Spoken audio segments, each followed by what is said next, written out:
What's up, folks? We're going to be going over the astrology of the week and be talking about some future transits. And we're also going to be doing some tarot today. Got my coconut water ready. Let's wait for folks to come in. Let me go ahead and start shuffling these cards. Good morning. Just waiting for people to get the notification. We're going to be talking about the astrology of the week. And we're going to be pulling some tarot cards first before we do so to tap into the current energies. Everybody, I hope you're all having a beautiful, blessed day. Thank you for being here. Um, let's wait for people to come in while I shuffle. Good morning. Hi, beautiful. Welcome, welcome, welcome. Thank you guys for being here. I appreciate you all so much. Hope life has been treating you all well. It's been a little rough. I'm gonna be honest with you. Okay, this has been a little bit of a rough period. We're going through, some trying times. In my stories, I don't know for those of you who saw what I said. Louis, I have an astrologer's girlfriend now. My boo and I made it official. Oh, I love that for you. Congratulations. Full moon and Libra. Look at all. Actually, have a client who just sent me a picture that him and his boo thing ended up getting engaged today. Right as the moon is conjunct the North Node in Pisces. And guess what's so funny about his partner? His partner is a Virgo rising. And so his partner has Pisces in the seventh house of partnership and marriage and relationship. So the moon went into his partner's seventh house and he ended up proposing. I don't know if he like had it astrologically planned. I'm not sure, but the way divine. Oh, look at the card that just came out. The lovers. You cannot make it up. Look at that. The lovers. Full moon and Libra cycle. We're gonna be talking about love today a little bit. Even though it is Aries season, we are in a full moon in Libra cycle. Still, we have a new moon in Aries coming up this week. We have this whole Aries stellium. But opposite the sign of Aries is what? Is Libra, the sign of relationships and partnerships. So when we are doing Aries things, we're also inadvertently, in one way or another, going to have to do Libra things. We're also going to have to take a look at Libra energy. We're always have to confront Libra energy, right? Um, so yeah, I think we're learning a lot about relationships at this time, I love. Even though there's this whole Aries stellium in the sky, I think we're learning a lot about love. We're learning a lot about power. We're learning a lot about how power operates in love or in relationships.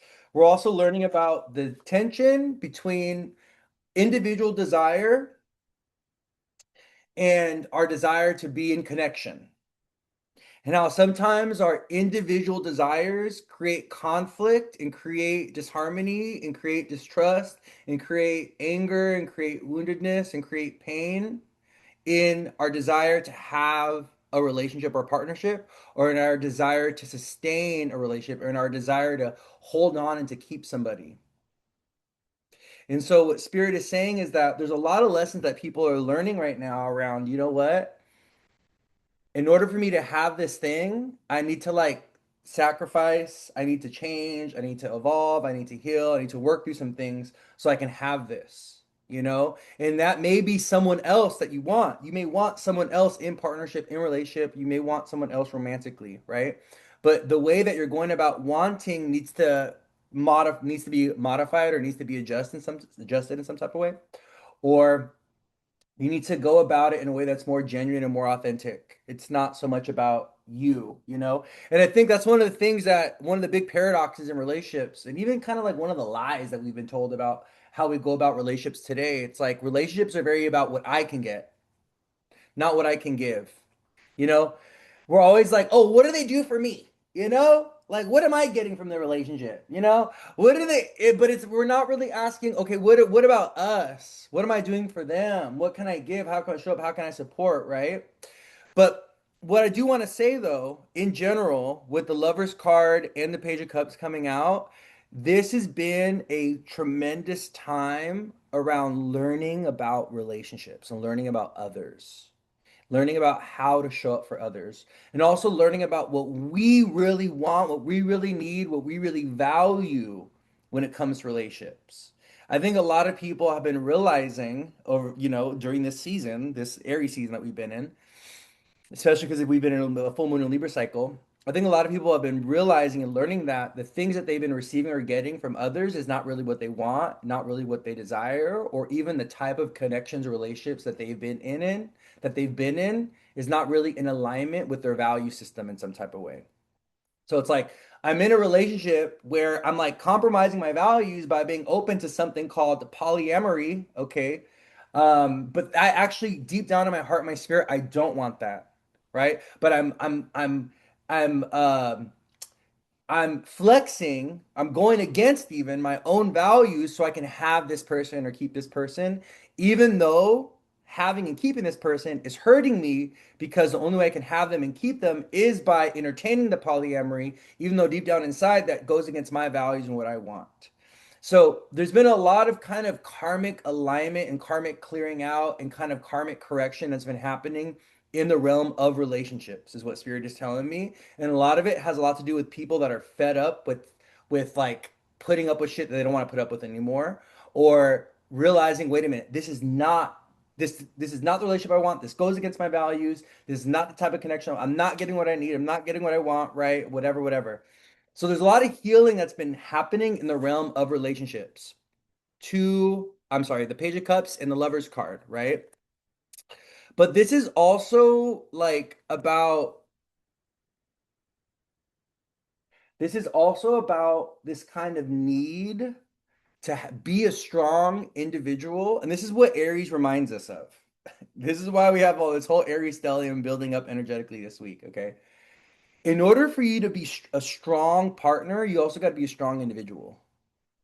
And this is a really interesting thing because a lot of times what we see is that people who are very weak, they lose themselves when they get into a relationship.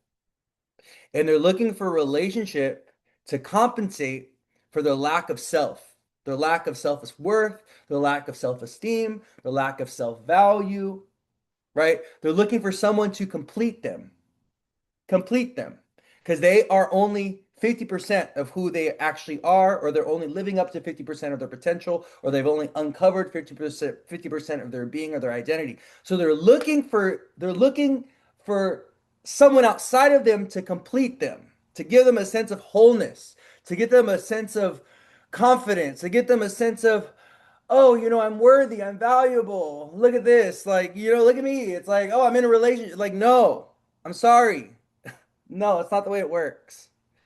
You got to be a strong individual. You got to know yourself. You got to be consistent within yourself. You got to be clear within yourself before you enter the realm of a relationship. Otherwise, what's going to happen? You're going to bring all your projections, all your fears, all your anxieties, all your paranoias, all your insecurities, all your trust issues, all your trauma into the relationship with you. And all of a sudden, you're giving the person across from you all this shit to carry, and they're like, wait a minute, I have nothing to do with that. I don't know anything about that. You know what I mean? Trying to expect this other person to carry all this baggage for us and to complete us, and we're trying to offload it onto no. It's not the way it works, my loves. It's not the way it works. Aries season, this Aries stellium in the sky this week. Before you could be a good partner, you got to be a good individual.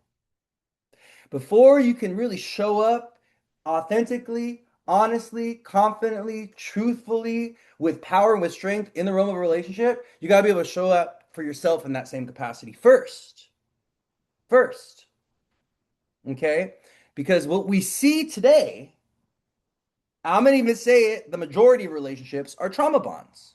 The majority of relationships are people projecting on each other. The majority of relationships today are people trying to compensate for their lack, trying to use a relationship to compensate for their lack of self, for their lack of independence, their lack of self-worthiness. I'm only valuable if I'm in a relationship. I'm only worthy if I'm in a relationship. I'm only right. It's like, oh, and on the other token, I'm worthless if I don't have a partner. I'm worthless if I'm single. Who am I? I'm nobody if I don't have somebody. Where is this thinking coming from? No. Ten of Swords. No. No. Gotta learn how to be individual, my loves. Aries season this week, new moon in Aries, Mercury, Neptune, Saturn, Sun, right? All in Aries. Who are you outside of your relationship with others? Who are you outside of your relationship? Who are you as an individual? That's what Spirit is asking us this week, okay? The other thing, so I got the Lover's card, the Page of Cups, and the Seven of Wands. The other thing that I'm seeing here, let me show you the next three cards I got. The Five of Swords, the Knight of Swords, and the Ace of Wands. And let me tell you what I'm getting from this.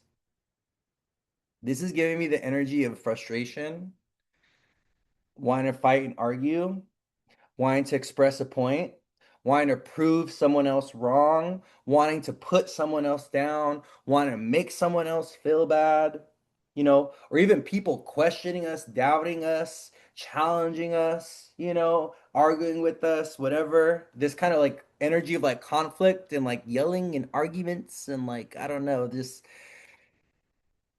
what I will say to this, because we have all this Aries energy in this week, choose your battles wisely. Not every war is worth fighting. Okay. Sometimes just letting it go and like detaching and be like, you know what?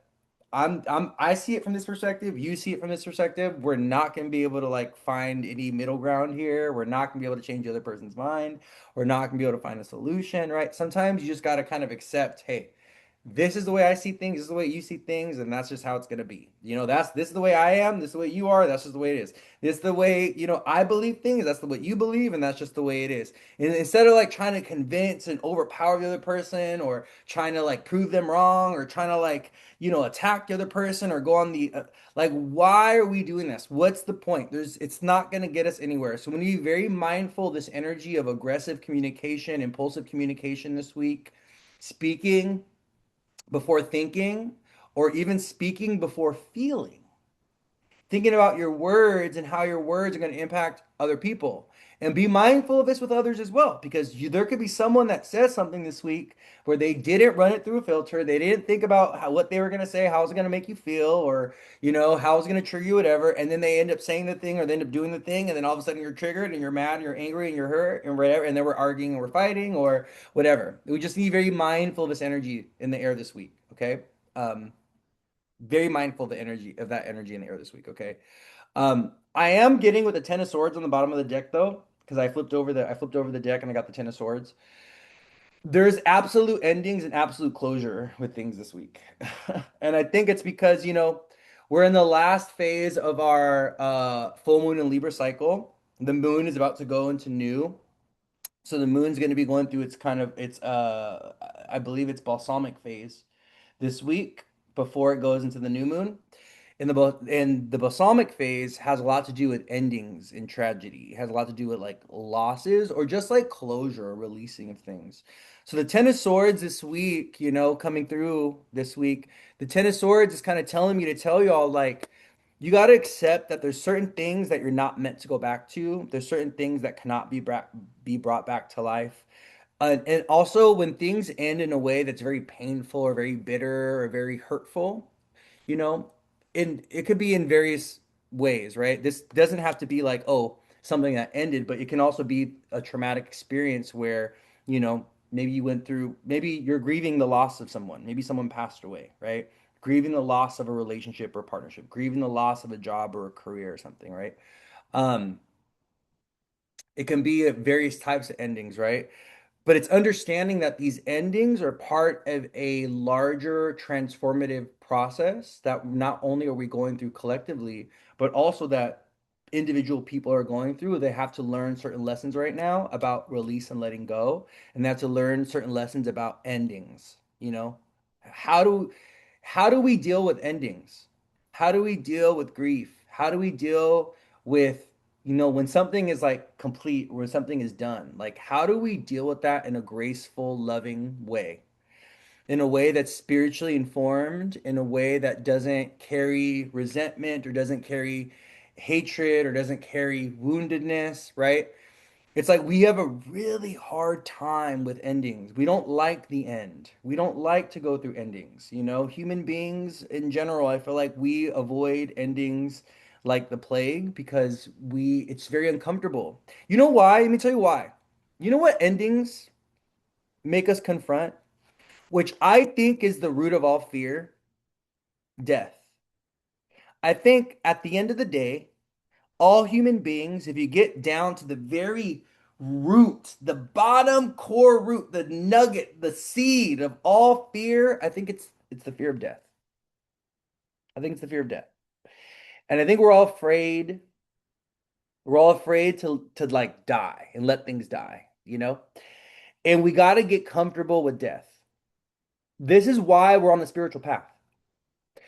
A big part of the spiritual journey is finding a place for death in your life and holding space for it, right? This is why everyone's scared of Scorpios. This is why we're all scared of our eighth house and our 12th house. We're all scared of Scorpio energy. We're all afraid of those houses, right? But my love, you cannot have death without life, and vice versa. They're two sides of the same coin. Death is just as beautiful as life is, and life is just as ugly as death. It's the grand paradox. And I think we have to learn to go through the process of endings and death in a spiritually informed way so that it makes it a much easier and graceful experience and so that it doesn't make us sick or ill, you know? And you see this a lot uh, like for instance, I'll say, let me explain. When someone loses a job, right? Let's say they've been working there for 30 years and it's their career and it's like they thought that they're going to be there forever. And let's say they get laid off. They get laid off and all of a sudden they get sick, they get ill, they get depressed, they get sad, they just totally shut down, you know? When the universe and spirit is telling them this is a moment. And guess what? There's new life for you over here. But because they get so focused and so caught up in the loss and the tragedy and like what has been taken from them, okay, or what's like died, right? They are unable to and they refuse to and they're unwilling to and like they don't have the capacity to, and they can't even see it, the new life, the abundance, the opportunity, the good stuff that's around them. Look at it's crazy. Look at the bottom of the card. Look at the bottom of the cards coming now. Look at the cards coming now. Look at this. Wheel of Fortune, Three of Pentacles, the Magician, the Empress, the Sun, life-giving cards, positive cards, good cards, rebuilding cards, new life, new birth, new direction, new job, new career, new opportunity, new manifestations. But we're so focused on this, wasting our time, wasting our energy, wasting the potential that spirit has given us because we don't know how to grieve. We don't know how to let things die. We don't know how to let shit go. If you are spiritually, if you are someone that's on the spiritual path, like myself, whatever that looks like for you, it could be whatever that spiritual journey looks like for you, your own spiritual journey, okay? A big part of it, everyone talks about this, the dark night of the soul, right? A big part of it is confronting the shadows, confronting the things that are ugly and painful and difficult and hard. That's a big part of the spiritual journey. Most people, they stop going on the spiritual journey or they only go so far because when it's time to walk in the valley of the shadow of death, they're too afraid and they're not ready. They're not willing. They're not able. They are able, but they don't want to. Oh, I don't want to go that deep. Oh no, I'm afraid of that. Oh no, I don't want to. That shadow work. Oh no, I don't. Oh, that letting go and that grieving. Oh, my trauma, my fears, and oh, my addictive habits. Oh, all of a sudden they get a little shot. All of a sudden the ground gets a little shaky, and I gotta get off this journey. I can't do this no more. It's revealing too much of me. It's exposing too much of me. Oh, I just can't do that. I don't want to have to confront it. I thought the spiritual journey was all about life and crystals and love and abundance. Baby, That's the first like 10 steps into the spiritual journey. Because right away, when you're going on, you get thrown into the valley of the shadow of death, and you're gonna have to take a look at some really hard, difficult things. You're gonna have to find a place in your psyche, in your understanding of the world, in your understanding of life. You're gonna have to find a place for the shadowy stuff. You're gonna have to find a place for the trauma. You're gonna have to find a place for the fear. You're gonna have to find a place for death. You're gonna have to find a place for all the negative stuff that also happens. Because guess what? That's also godly. That's also godly. If it wasn't of God, if the pain, the trauma, the fear, the woundedness, the betrayal, the heartbreak, the loss, the tragedies weren't of God, they wouldn't be here. But they are. Therefore, God has, for some reason, told us this is what you're going to have to go through. You're going to have to experience these things. The beauty, the love, and the light, but also the trauma, the darkness, the shadows. You're going to have to go through both.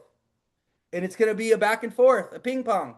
Sometimes the sun's going to be out, right? Sometimes the night's going to be out. The moon's going to come out and Saturn's going to come out, and then things are going to get hard and difficult. Sometimes the sun and Jupiter and Venus are going to be out, and things are really nice and good and beautiful and peachy.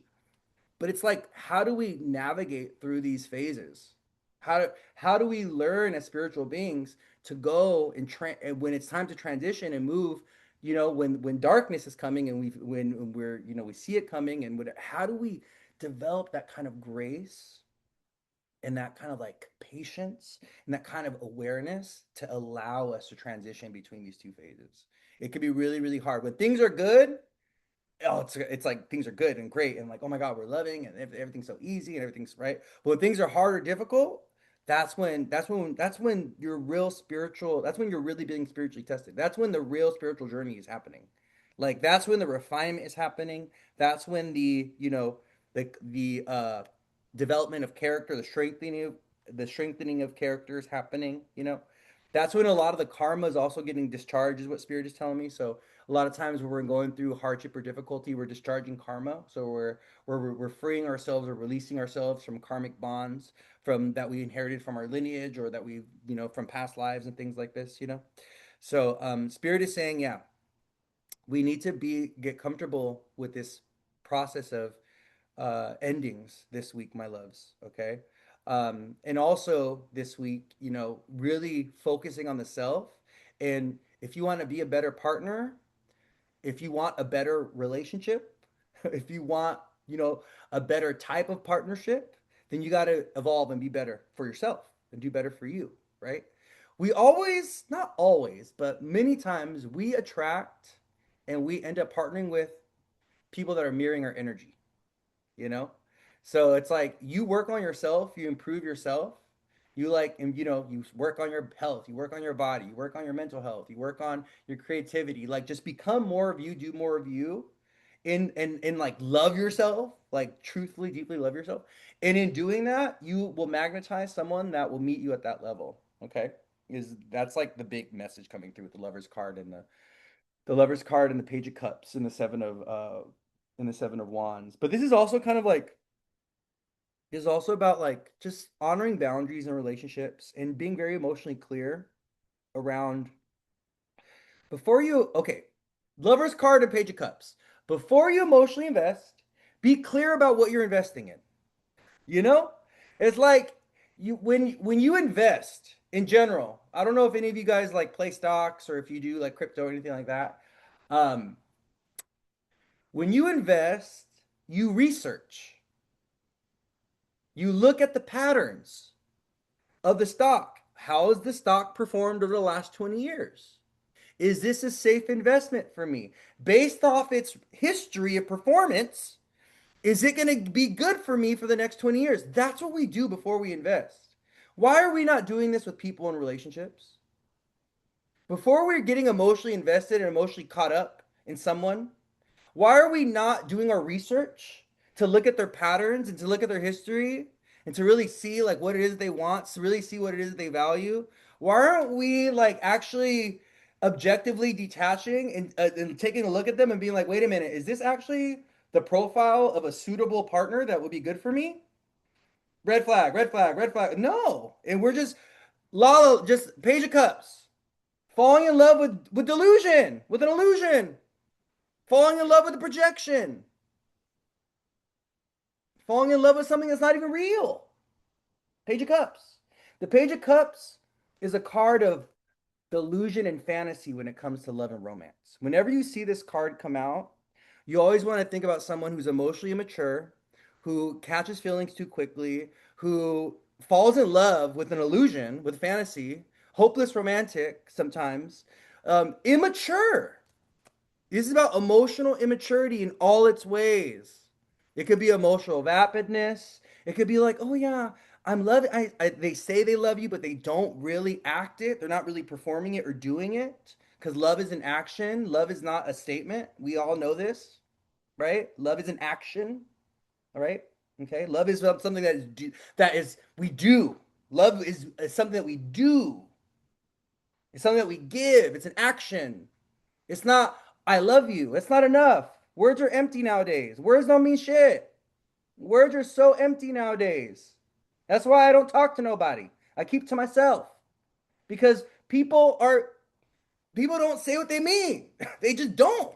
It's sad. And people will speak a big game and they will not live up to what they say. And then it creates cognitive dissonance, you know? When someone is telling you that they love you, but they're doing things that clearly show they don't love you, it will drive you insane. Because you're hearing one thing, your mind is saying, "Oh, well, they're telling me they love me, but what I'm feeling, what I'm experiencing, what I'm seeing is not love." That's why you can't be listening to what people say. I'm not even, when someone's talking to me, I'm catching about 5% of their words. You know what I'm looking at? I'm looking at their eyes. I'm looking at their facial expressions. I'm looking at their lips. I'm looking at their energy. I'm looking like, that's why most people don't make eye contact with me. They can't handle it. They can't handle the eye contact because when I'm looking at you, I'm looking through you and I'm observing you and I'm asking myself, are you being real? Are you being authentic? Are you being confident? I can see when someone is not confident. I can see when someone's lying. I can see in the moment, in real time, when someone is not being honest or truthful or authentic with themselves. It's a Scorpio gift, whether I like it or not. It's something. It's the vision, right? It's the vision. People don't like that though. They don't like coming under my gaze. I'm gonna tell you a lot of when people avoid eye contact with me, I already know. Oh, this is a person that doesn't really know themselves. This is a person that doesn't really know themselves. They don't really it's and they're dishonest. They lie, they're deceitful, they lack confidence, they don't really trust themselves, they're not clear about who they are. That's all red flag for me. That's all red flag energy. That's all red flag energy for me. That's all red flag energy for me. Anyways, I digress.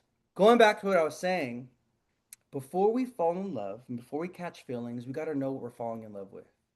And we got to kind of test people a little bit. It's sad, but in this day and age where relationships are too shallow and people are so irresponsible and there's like a lack of loyalty and a lack of trust and a lack of truth. It's just, you know what it is? People are too accessible nowadays. It's like too easy to like there's just too many people, number one, and it's just too easy to connect with people. It's just access to people is very easy, you know? And I think it's made it so that we're very irresponsible in the way that we navigate relationships because people are disposable. We don't really treat people with like fairness and like respect, and we don't really value relationships nowadays the way we should because we're like, oh fuck it. Well, this one's not working. I could just go get another one, right? There's 9 billion people in the world. Well, that one, let me just throw that one away. Let me just try this one out. Okay, that was it's like a commodity culture. It's like we live in a culture of excess. Think about it, even like with like a shoe store. Oh, I don't like those shoes. Oh, these shoes are old. Let me just go get some new shoes. And we're going about love the same way. We're going about relationships the same way. Oh, that friend's about. Oh, let me just get a new friend. Oh, that didn't work out. Let me just go get a new lover. Like it's just like this energy is just like consumption and disposal. Just consumption and disposal. Oh, buy the shoes, I throw out the shoes. I buy more shoes, I throw out the old shoes. It's like this energy of consumption and disposal when it comes to relationships, and we need to stop that. That is not healthy. It's not good. It's not sustainable for human connection, you know, and we are treating people like objects. This is about the commodification of relationships. Relationships and connection has been turned into a product that corporations sell us. They sell us love, right? And it's lost its kind of like intimacy. It's lost its kind of like its virtue, right? Like relationships have lost their virtue culturally in some type of way, you know? Like there's none of this kind of like, oh, sacrificing yourself for another, and oh, we're worlds apart, but I'm gonna go ahead and change my whole life around just to be with you because I love you so. Like, what happened to this like devotion? What happened to this energy? We need to bring this back. I think love needs like we need like a, what do you call this? Like a renaissance. We need like a love renaissance. That's what we really need, you know? But anyways, I think it's really important this week energetically that we really focus on our passions and our desires. And I'm going to talk about this when I transition to the astrology right now because we're almost done with the tarot reading. And I really think we need to learn how to let go and grieve, and we need to learn how to like allow. We need to have some kind of spiritual perspective and even learn develop our own process of transition. How do we transition and go through change? Right? What is that look? What is your process of like grieving and transformation and like going through endings and going through change look like? What does that process look like for you? You may not have even thought about this as a process. You may not even be like, oh yeah, that is a process, huh? That is like there is this, maybe I should have a certain type of approach. I have a certain type of perspective in how I go about releasing things or letting things go or grieving things or moving through things. Instead of getting stuck and fixated in this like negative low vibrational energy, it's like going to a funeral and like never leaving the cemetery. Bitch, we gotta go. Okay? I'm not gonna be here for too long. Okay. I gotta go. I got life to live. Okay. We got a dinner appointment at I got hometown buffet at 6 o'clock. Okay. I can't be at the cemetery for too long. I can't be around this energy for too long. Don't keep me here in the graveyard for too long. I gotta go. I got life to live. Okay, we can't. It's like we go and we go to the cemetery, we have the funeral, and we never leave. What are we doing? We gotta go, my loves. You don't want to be in that energy for too long. No, no, no, no, no. Don't be in that energy of death for too long. Don't stay there because it depresses you. It makes you sick. It makes you ill. It deprives you. No, no, no, no, no. Someone said I love the cemetery though. You love the cemetery? I think you should talk to your therapist about that. That's definitely some kind of psychological, that's giving some kind of psychological trauma. I can't put a finger on it. I can't put a name on it. I don't know what to call it, but I know that is a conversation you need to have with your therapist. Oh, okay, for sure. That is a go. So I have this fascination with graveyards, and I kind of want to dive into this. I think that's a good opening conversation for your therapist. She's like, I find peace at the graveyard. That could also be though, that could also be because you're like, us spiritual. Like I'm a Scorpio, so I'm one to talk. I. It's so funny when like this was when I think this was when I was like, what was this, like 2020, 2021? My grandma that passed, God bless her heart, Mariah. She lived in an apartment that had one of the oldest graveyards in San Pedro, like literally down the block from her. Like literally, like so. I developed in like a love for this graveyard, and I would go and visit it all the time. Even if it was like from my parents' house, it was like a 30-minute, 40-minute drive. And I'd go and I'd play guitar there, and I was just like, I don't know, I just like the energy of that particular graveyard just like really resonated with me. So I'm over here talking to you like, oh, wow, that sounds like trauma, but here I was going to visit the graveyard, and it was like my friend, it was like my safe space. I was like, oh, it's all quiet here, there's nobody here, and it's just me and the dead people, and oh, how nice is this? But you have any eighth house placements, Anna? I forget. You have Scorpio eighth house placements. That's like a that must be a Scorpio eighth house thing. You know, the dead are better than the living. That's really funny. I did community service at a graveyard and it was very peaceful. I was talking to everyone and I was cleaning their tombstones. Oh, that's so. Whenever I go to a graveyard though, like I start feeling super emotional and I just like it's so I just do this thing where I start walking around and looking at random tombstones and I look at the person's name and I look at their like birth date and I just like start feeling into who they were. I'm like, this person was a real estate agent. Oh, this person, she was funny, but she also had a temper problem and she would always like be mad at her husband. Like I don't know if these are impressions that I'm getting or if I'm just like making this up with my mind. Like but I love like telling myself like stories about these people, you know? It could be downloads that I'm getting. I'm pretty sure if I had a family member there to validate that some of those downloads I'd be getting would be pretty accurate, you know. But yeah, my loves. All right. So that was the tarot portion for our live today. Let's kind of dive into the astrology of the week. This is a very intense week. Are you guys feeling it? Are you guys feeling all the who's been feeling all the Aries energy? How's like the Aries energy been showing up in your guys' lives? Um, Aries energy doesn't have to be negative though, you know? It doesn't have to be anger and fighting and conflict. This is also about passion and initiation. It's also about, a lot of sexual desire energy. So if you've been feeling like your desires are on 10, you've been feeling a little bit more hot. I know there's been a lot of people dealing with inflammation, a lot of different forms of inflammation, headaches, migraines. I have a client who's dealing with like some kind of weird, um, they ended up traveling and they got some kind of weird infection. They got some kind of weird bacteria infection. So there's been a lot of this like heat, inflammation, in the air. Um, I yesterday I went to go eat, and the guy at the checkout counter, he knows me as like the astrologer guy, so he's always asking me like, "Well, what's going on with the planets?" He was like, "Dude, what's going on?" Because like there's just been sirens everywhere, and people have been fighting, and I got in a fight with my housemate, and I'm like, "Well, that sounds about right because of the Aries energy."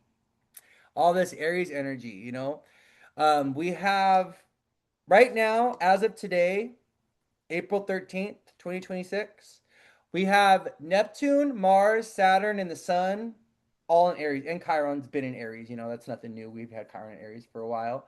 We're about to have the moon going into Aries in a few days, and then we're going to have a new moon in Aries as well. So, this kind of intense Aries stellium energy in the air is creating a lot of heat. It's applying a lot of pressure. Okay. One of the things that we get with Aries, though, so let's talk a little. It's so cool. He asked you to make sense of the energies. Yeah, that was explaining to him about the Aries stellium in the sky right now. Someone said, "I feel fine, feeling good, but hot. Yes, remember back neck, taking action with my desires. Love that for you. Yes, last week there was a lot of stabbings and car pursuits in LA more than usual. Hot. Someone said, I'm feeling very uncomfortable. Yeah. Uh, neck pains, migraines. Yep. Aries rules the head. Hot and bothered. Oh, some of y'all. Love that for you. Um, it's heavy and emotional, but lots of beginnings. Working out as we speak. I love that. That's funny.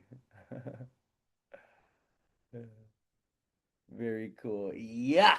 Uh, yeah, it's so just be very mindful of this energy because Aries energy with especially with Saturn and Mars coming to conjunction.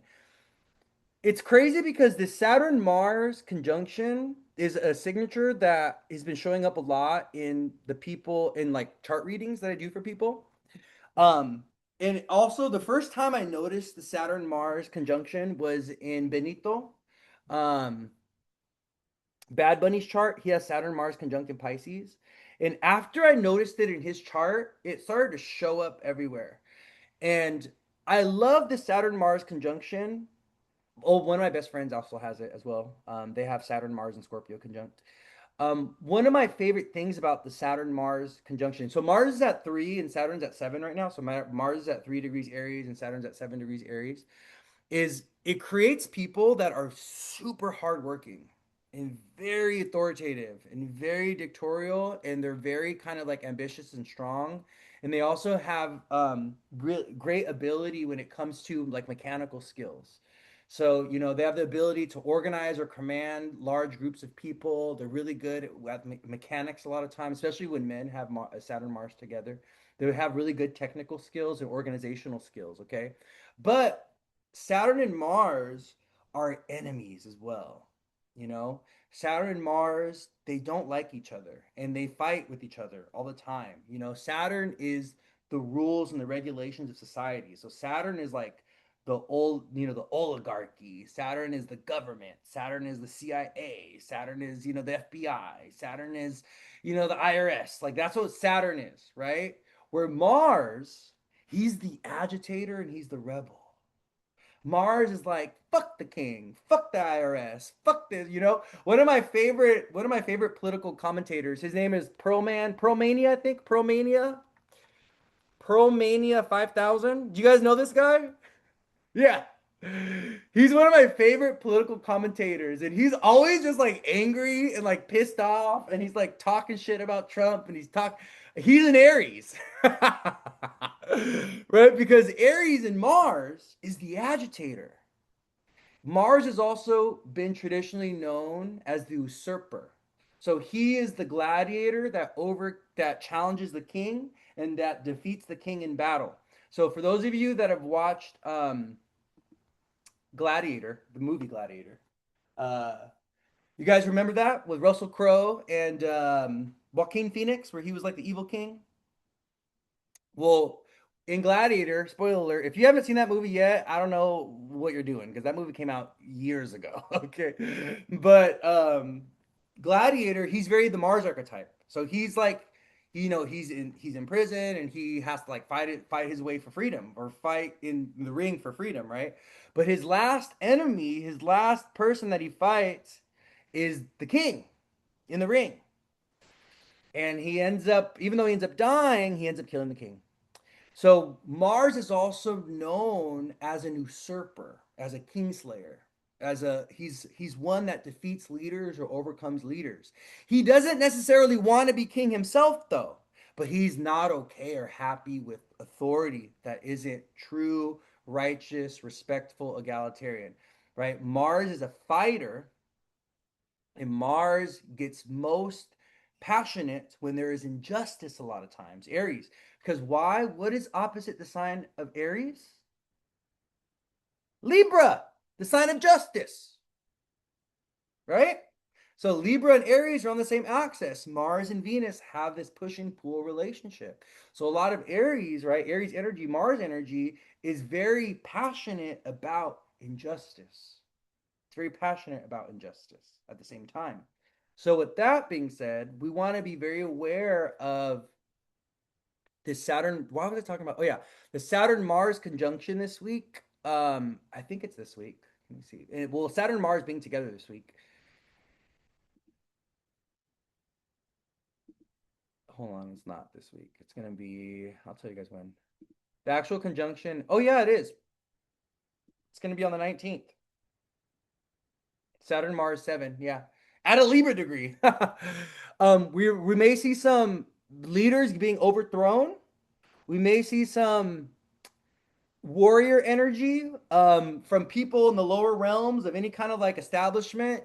This could be at your job, this could be within your family, this could be, your brother with your dad, this can be, a coworker with a boss, this can be like, a lead, like a big leader and like a smaller leader overcoming him, something like this.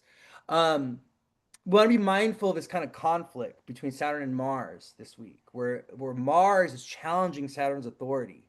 Mars is telling Saturn that's not right, that's not true, and Saturn is trying to get Mars to submit. But who is the winner? Winner, winner, chicken dinner. Who is the winner? Who wins this battle between Saturn and Mars when they're in the sign of Aries? Mars does. Why? Because Mars, that's his sign. Saturn is in his fall in Aries. Saturn is very weak in Aries, right?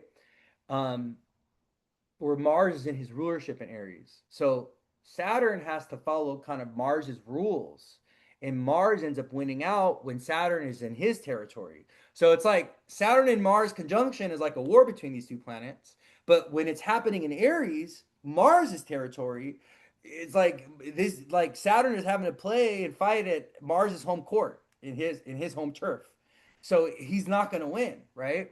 The other thing that I kind of want to, for those of you that are learning astrology, and I kind of want to help you guys understand these terms of like, what does it mean when a planet is in domicile or in rulership? What does it mean when a planet is in fall or in detriment? So when a planet is in domicile or rulership, it's in its home sign. So it's in a sign that it rules, or it's in a sign that it's very comfortable in. Or if it's exalted, it's in a sign where it performs even better because the significations of the sign and the significations of the planet align very much together. Okay, where when a planet is in detriment or fall, the planet significations and energies go against the energies of the sign, so they're not really merging well together, right? So, for instance, Mars in Libra. Mars is in detriment in Libra. Mars is the planet of war. Libra is a sign of peace. So when you put Mars, the planet of war, in Libra, the sign of peace, Mars in Libra is not going to be able. Mars is not going to be able to express himself and do what he does fully, right? Because he's weakened in the sign of Libra. Mars in Libra, I have this placement. People that have this, they avoid conflict like the plague. They have a weak Mars. They don't want to do. They don't want to deal with conflict, right? They don't want to deal with having to hold power over others as well. This is another thing. When people have a weak Mars, they don't like holding power over others. They don't like aggression. They don't like conflict. They don't want to go to war. They want to avoid it at all costs if they can. Okay. That's a very Mars. It's a Mars that likes to compromise. It likes to find peace, right? But it also creates a lot of tension and pressure in relationships because what happens when Mars is in Libra, there's going to be conflict that happens in the space of relationships for people that have this placement, and they're going to have to learn how to deal with it because they have a natal Mars in Libra. So it's funny. The interesting thing about that natal Mars in Libra, especially when a woman has this, is they'll end up with a man that likes to argue. Or that will always challenge them, or they'll always be testing their boundaries and testing their power because they're here to learn how to deal with conflict in a way that's very compromising, right? Um, so the other planet I want to talk about is Saturn and Aries, because Saturn. So why I'm talking about this is because I want to talk about Saturn and Aries, and I want to talk about the malefics when they're in detriment. So when malefics are in detriment, depending on what sign they're in, they can be more destructive. So a planet, when we say a planet is weaker, that doesn't necessarily mean that it is less destructive, especially if it's a malefic like Mars or Saturn. So when Saturn is in detriment in Aries, he gets more violent, he gets more volatile, he gets more angry, he gets more abusive, he gets more despotic because Aries energy, which is ruled by Mars, is going to bring out the more negative aspects and the more abusive aspects of Saturn. So he's not necessarily weaker. He's actually a little bit stronger in a negative way. Does that make sense? I want you guys to understand this because I feel like sometimes I've noticed this in the astrological community, like planets planets in detriment are assumed to be weak, or they're assumed to, not be able to carry out their agenda. And yes, that may be partially true, but actually they develop strength in other places, right? And we're going to get in a detrimental planet, you're going to see more of its negative effects in general overall because it's trying to function in a sign that it's not comfortable in, right? We're also going to see a lot more detrimental experiences or outcomes with that planet in detriment. So, if you're looking to a certain placement in someone's chart where they have like a weak placement in that sign, and they're asking for you about an outcome with the situation that pertains to that sign of that planet, more than likely the outcome is not going to be good or beneficial because they have a weak planet in that sign. So there's going to be more conflict, there's going to be more difficulty, it's going to be more of a negative experience. Does that make sense? Sometimes it's not about the weakness of the planet, it's in how it expresses itself. I don't know if I'm explaining this appropriately. If you guys can let me know if I'm explaining this clearly enough. I'm trying to get y'all to understand that just because a planet, the way that a planet is weakened when it's in detriment may not show up in the way that you think, is what I guess I'm trying to say. You know, we can't just assume a planet in detriment is weaker, meaning that it's not going to be able to carry out its function or that it's disempowered. Saturn in Aries in detriment is a very powerful Saturn. It's a very angry Saturn. It's a very intense Saturn, right? But if we're going to get the more negative, abusive aspects of Saturn, selfish, narcissistic, impulsive, angry, getting like getting angry to the point where you like black out, like that can be a Saturn and Aries thing for someone that has natal Saturn and Aries, right? Especially when Saturn and Mars are in a conjunction. So when you have a planet that is in domicile and a planet that is in detriment in a conjunction, the domicile planet's always going to win. The domicile planet's always going to carry out its function. But because Mars is sitting with Saturn and Saturn's in detriment, we're going to get more of a negative experience of Saturn. He's already in a sign he doesn't like to be in. He's in an angry, abusive sign. He's sitting with Mars, a planet of war and anger. So I'm expecting this Saturn Mars conjunction that happens on April 19th as it culminates, right? Mars is building into that conjunction and then he's going to separate, he's going to move past Saturn. I'm expecting there to be these intense moments of conflict and frustration and these intense moments of like anger and these like people battling for power, different factions of society or different, power regimes, battling for authority and stuff like this. I think we're going to be seeing this collectively with politics. I think we're going to be seeing this with leaders. I think we're going to be seeing this in the workplace.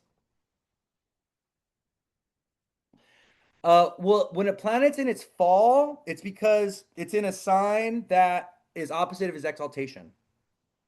So Saturn's exalted in Libra.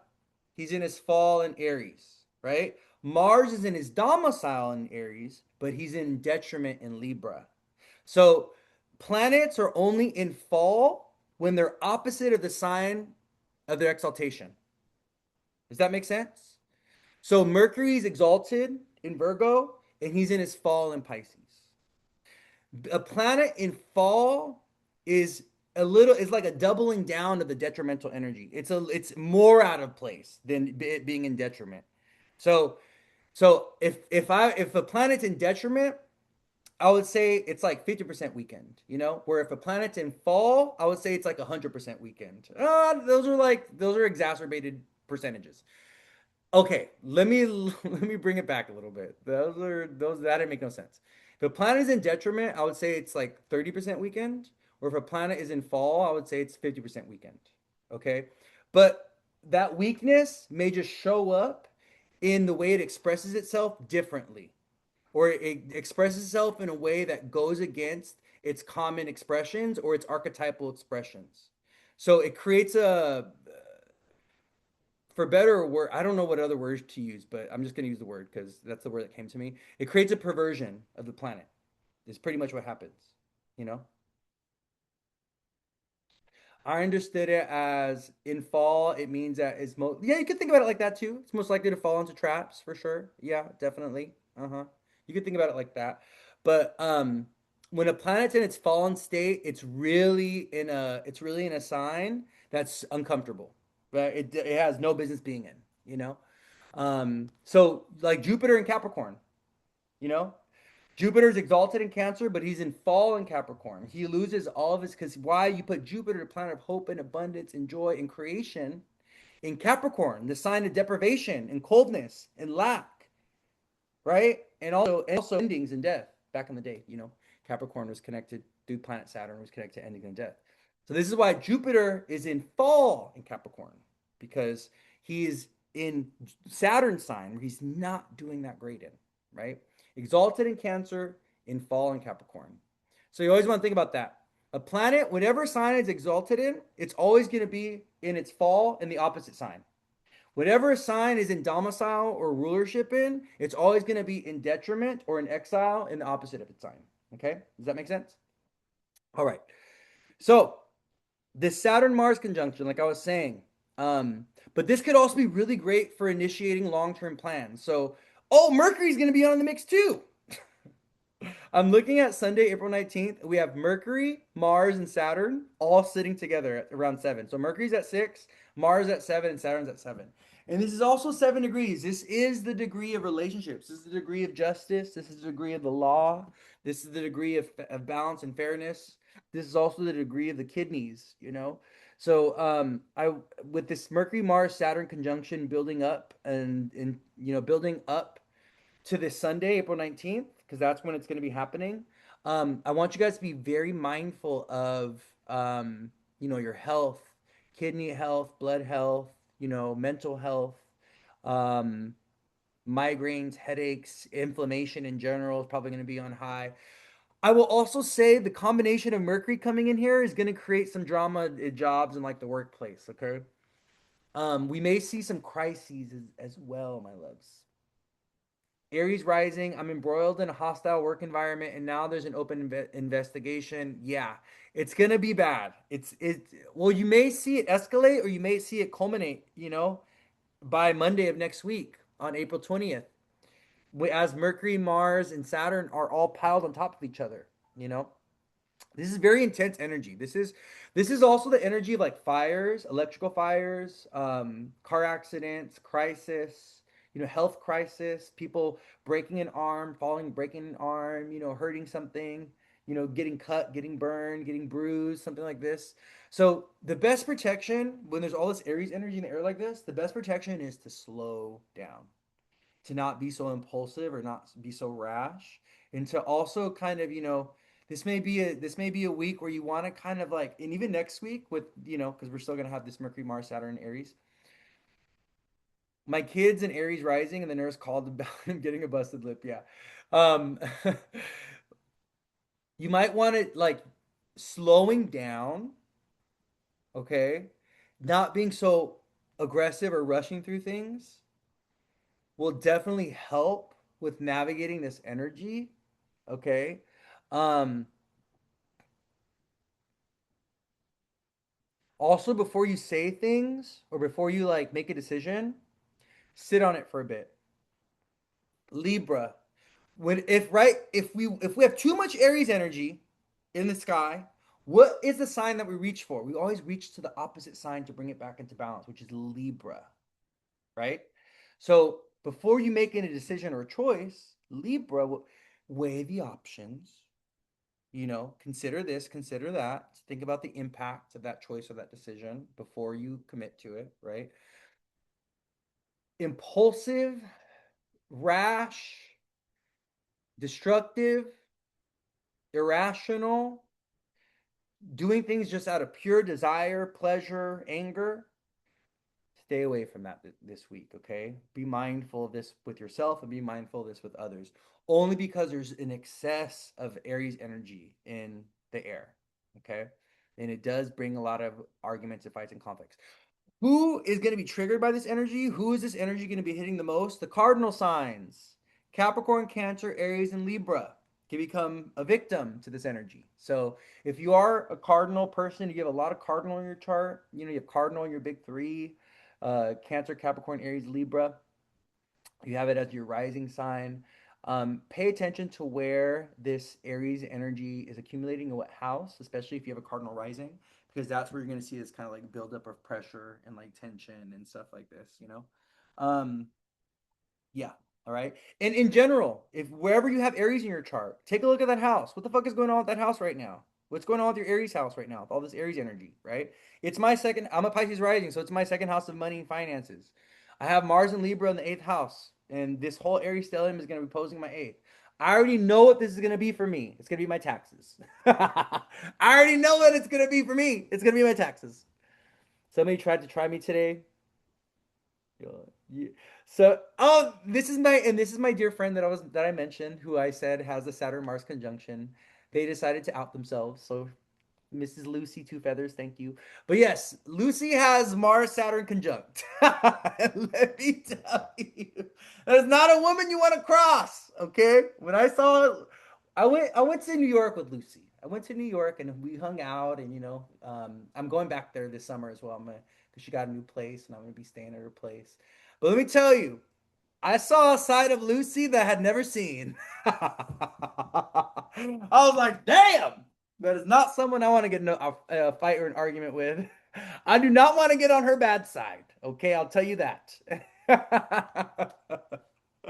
Do not want to get on her bad side. Someone that has Saturn, Mars in a conjunction, you do not want to get on their bad side, okay? Because let me tell you, they are there. They will argue. They will fight you. They will fight you. They will argue with you. I will. Yeah, I'll plan a New York meetup this summer. Yeah, I'm planning to be there in like June, July. So I'll let you guys know. Okay. So, all right. The other thing I wanted to talk about is I want to talk about the new moon in Aries. This new moon in Aries is going to be bringing up a lot of woundedness, my loves, especially with men and our masculine, the masculine principle within us. So we have a new moon in Aries. Let me actually get the get the time and everything for you guys. Okay, April 17th at 7:51 a.m. Eastern Time. Okay? 7:51 a.m. Eastern Time. We have an Aries new moon. Let me put it in here. Hold on. Hold on. Wait a minute.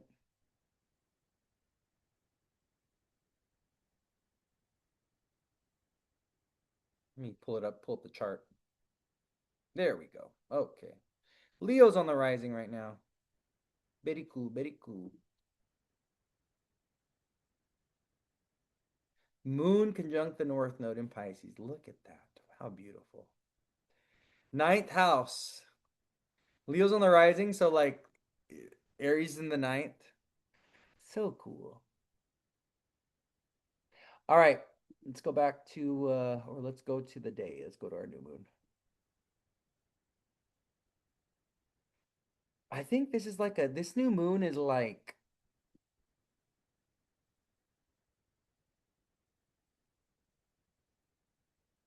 it's like healing the collective masculine, addressing woundedness with the collective masculine. The male species is wounded right now. They need to get it together. But this new moon, my loves, it's going to be conjoined Chiron in Aries.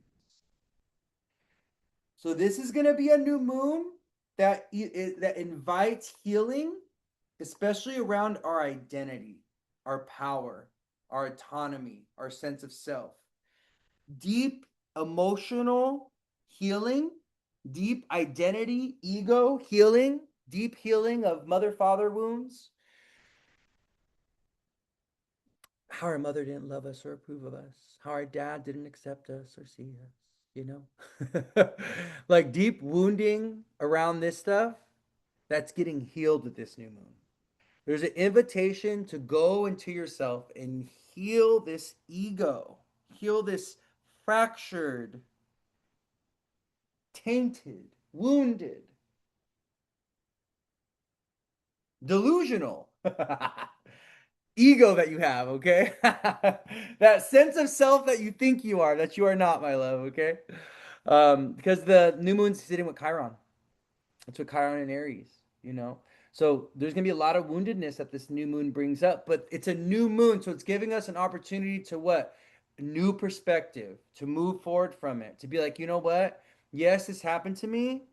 Yes, I experienced this. Yes, this fucking hurt. Yes, this kind of broke me for a little bit, but now it's time for me to rebuild and move forward.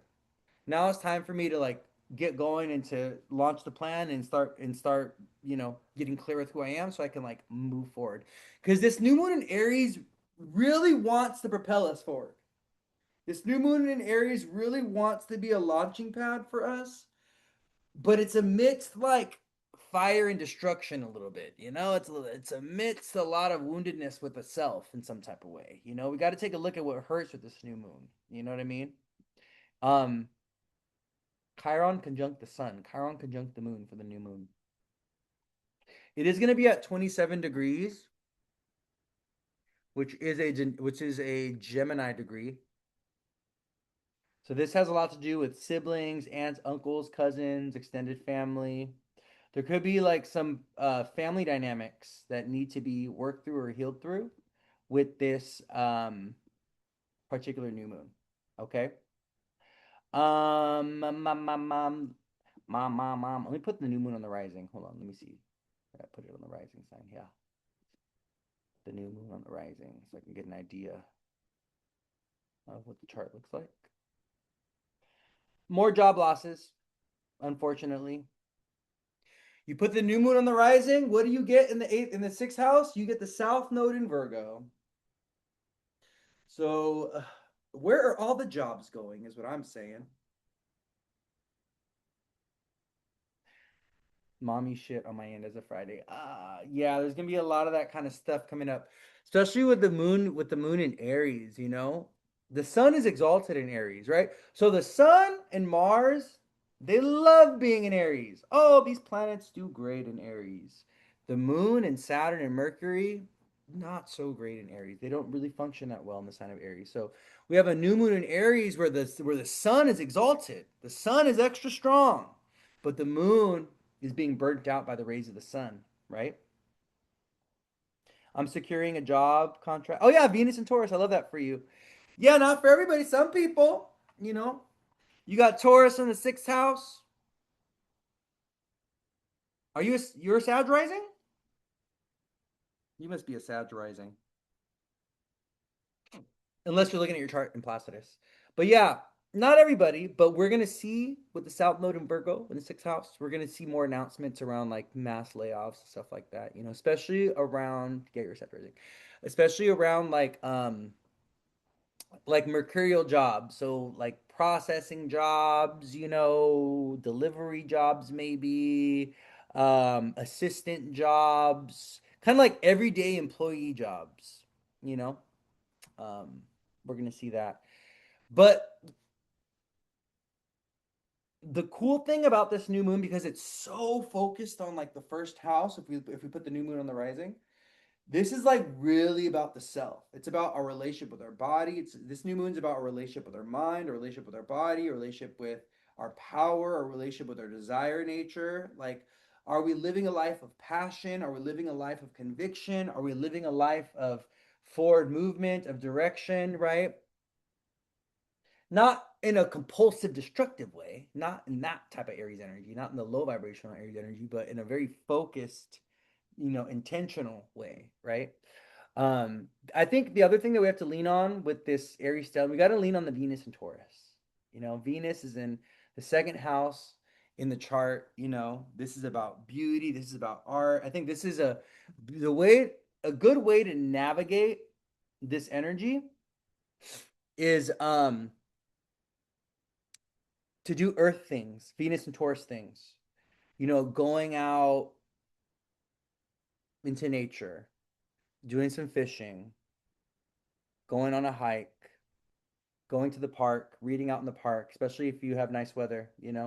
I think Venus and Taurus is really asking us to like slow down and to really feed our five senses and to like be central with the self and to like, connect to nature and connect to the animals and to really, eat good and to be eating good, high quality foods.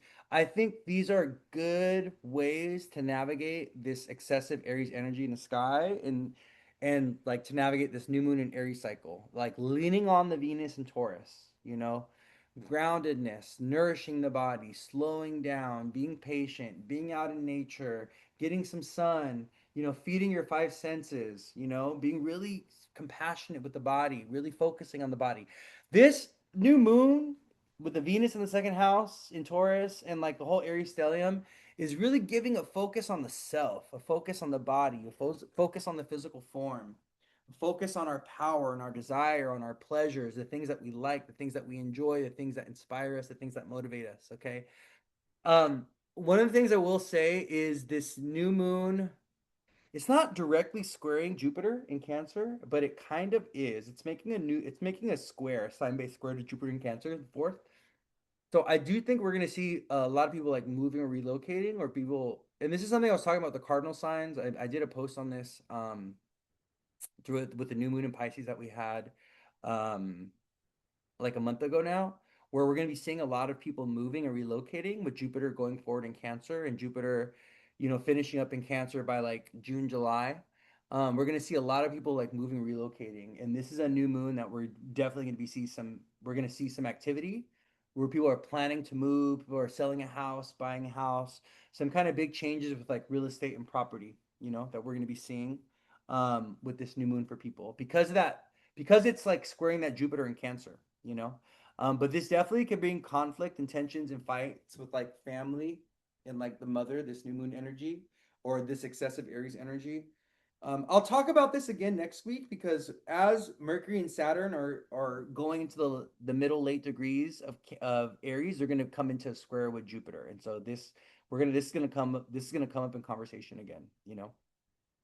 Um, but yeah, just be very mindful of that square to Jupiter, that Jupiter in Cancer squaring the Aries stellium, because that could definitely bring some drama and fights with like family, and that could definitely bring some issues with like with housemates. Okay, that's what I'm getting. Housemates.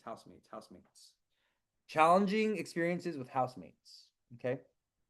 All right, let's talk about the moon. Mercury, Saturn, Mars. The other thing, okay, actually, before we get to that, just like trigger warning, because I gotta talk about this. I gotta cover this, because it came to me as a download, and I don't want to miss it. Um, we gotta be alert, mindful, cautious of like violent experiences, temperamental people, people in especially in the realm of relationships, like if you are already with someone that is prone to anger or prone to violence, especially if they are under the influence or when they're under the influence, um avoid those people this week. Do not trigger these people this week. Okay. Do not give them alcohol or any drugs, or if they are doing those stuff, stay away from them when they are. Okay, because this energy is definitely triggering for when it comes to breakdowns and when it comes to people blacking out with like anger and violence. This energy is also very self-destructive. So the other download I got was people harming themselves. I was literally seeing someone cut themselves, like in my mind's eye.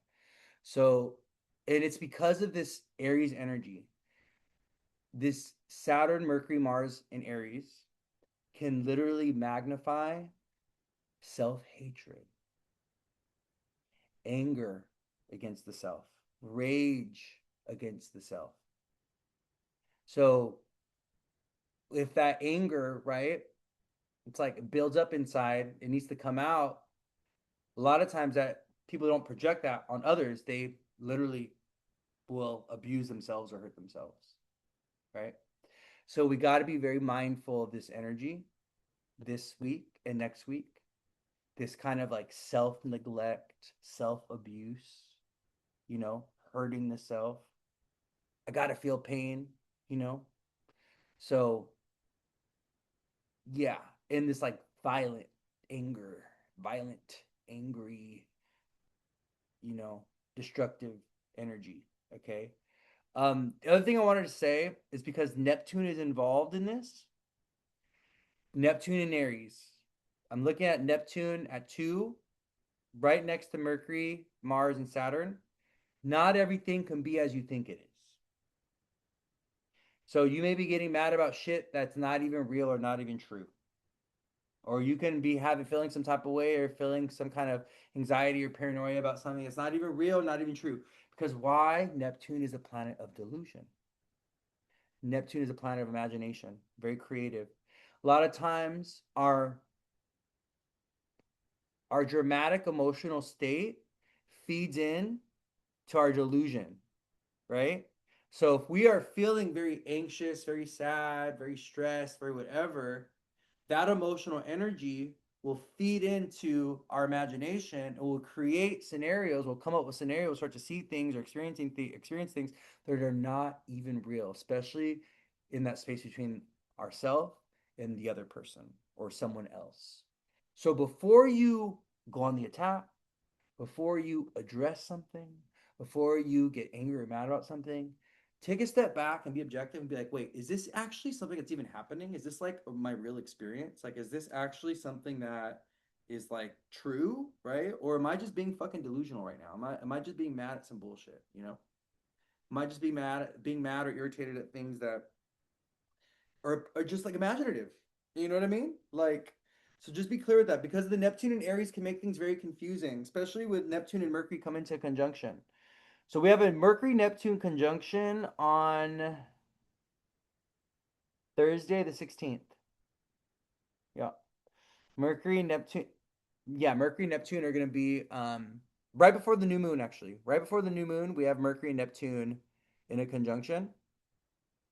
Rest Lulu before you go Delulu. Yeah, for sure. I love that. But yeah, the Mercury Neptune conjunction can make things foggy, confusing. Also, be mindful of this Mercury Neptune conjunction Thursday, April 16th. Losing things, forgetting things, getting something stolen, getting something taken, forgetting your passport, forgetting your driver's license. Neptune and Mercury, they are very opposite energies. Neptune is very oh whatever, careless. If it's here, it's here. If it's not, it's not. Whatever, I don't need it. Oh, whatever. But Neptune is a planet that he takes, he hides, he steals, he loses, he disappears things. Neptune likes to disappear things. In Mercury, when Mercury, the planet of like objects and small things, so Mercury rules over like, your phone and your laptop and your car, or the little pieces of your car, your cards, your little objects you keep in your purse, all these little tiny little objects, all these little things that we use, those are all ruled by Mercury. So when Mercury and Neptune, also your debit card or your credit card, that's also ruled by Mercury. So when Mercury and Neptune come into conjunction, it's very likely that Neptune could be like, "Oh, you don't really need this. Oh, I'm gonna have you forget this. Oh, I'm gonna throw this out over there. You don't really need this. Neptune can play with you a little bit. Mercury and Neptune get a little mischievous when they come into conjunction, especially around the objects and the things that we like. But also, Mercury is a planet of communication. So with Neptune and Mercury in a conjunction, there can also be very confusing communication or miscommunication, or we can hear things or understand things in a way that the other person didn't intend. So you just want to make sure that you get clarity with any kind of misunderstandings or miscommunication. Don't just assume that person, said something mean or is doing something mean or is attacking you or something like this. Because you may not be seeing the situation clearly, right? With the Mercury Neptune conjunction. That conjunction happens exact on April 16th, the day before our new moon. Our new moon. Okay. Um, the other thing,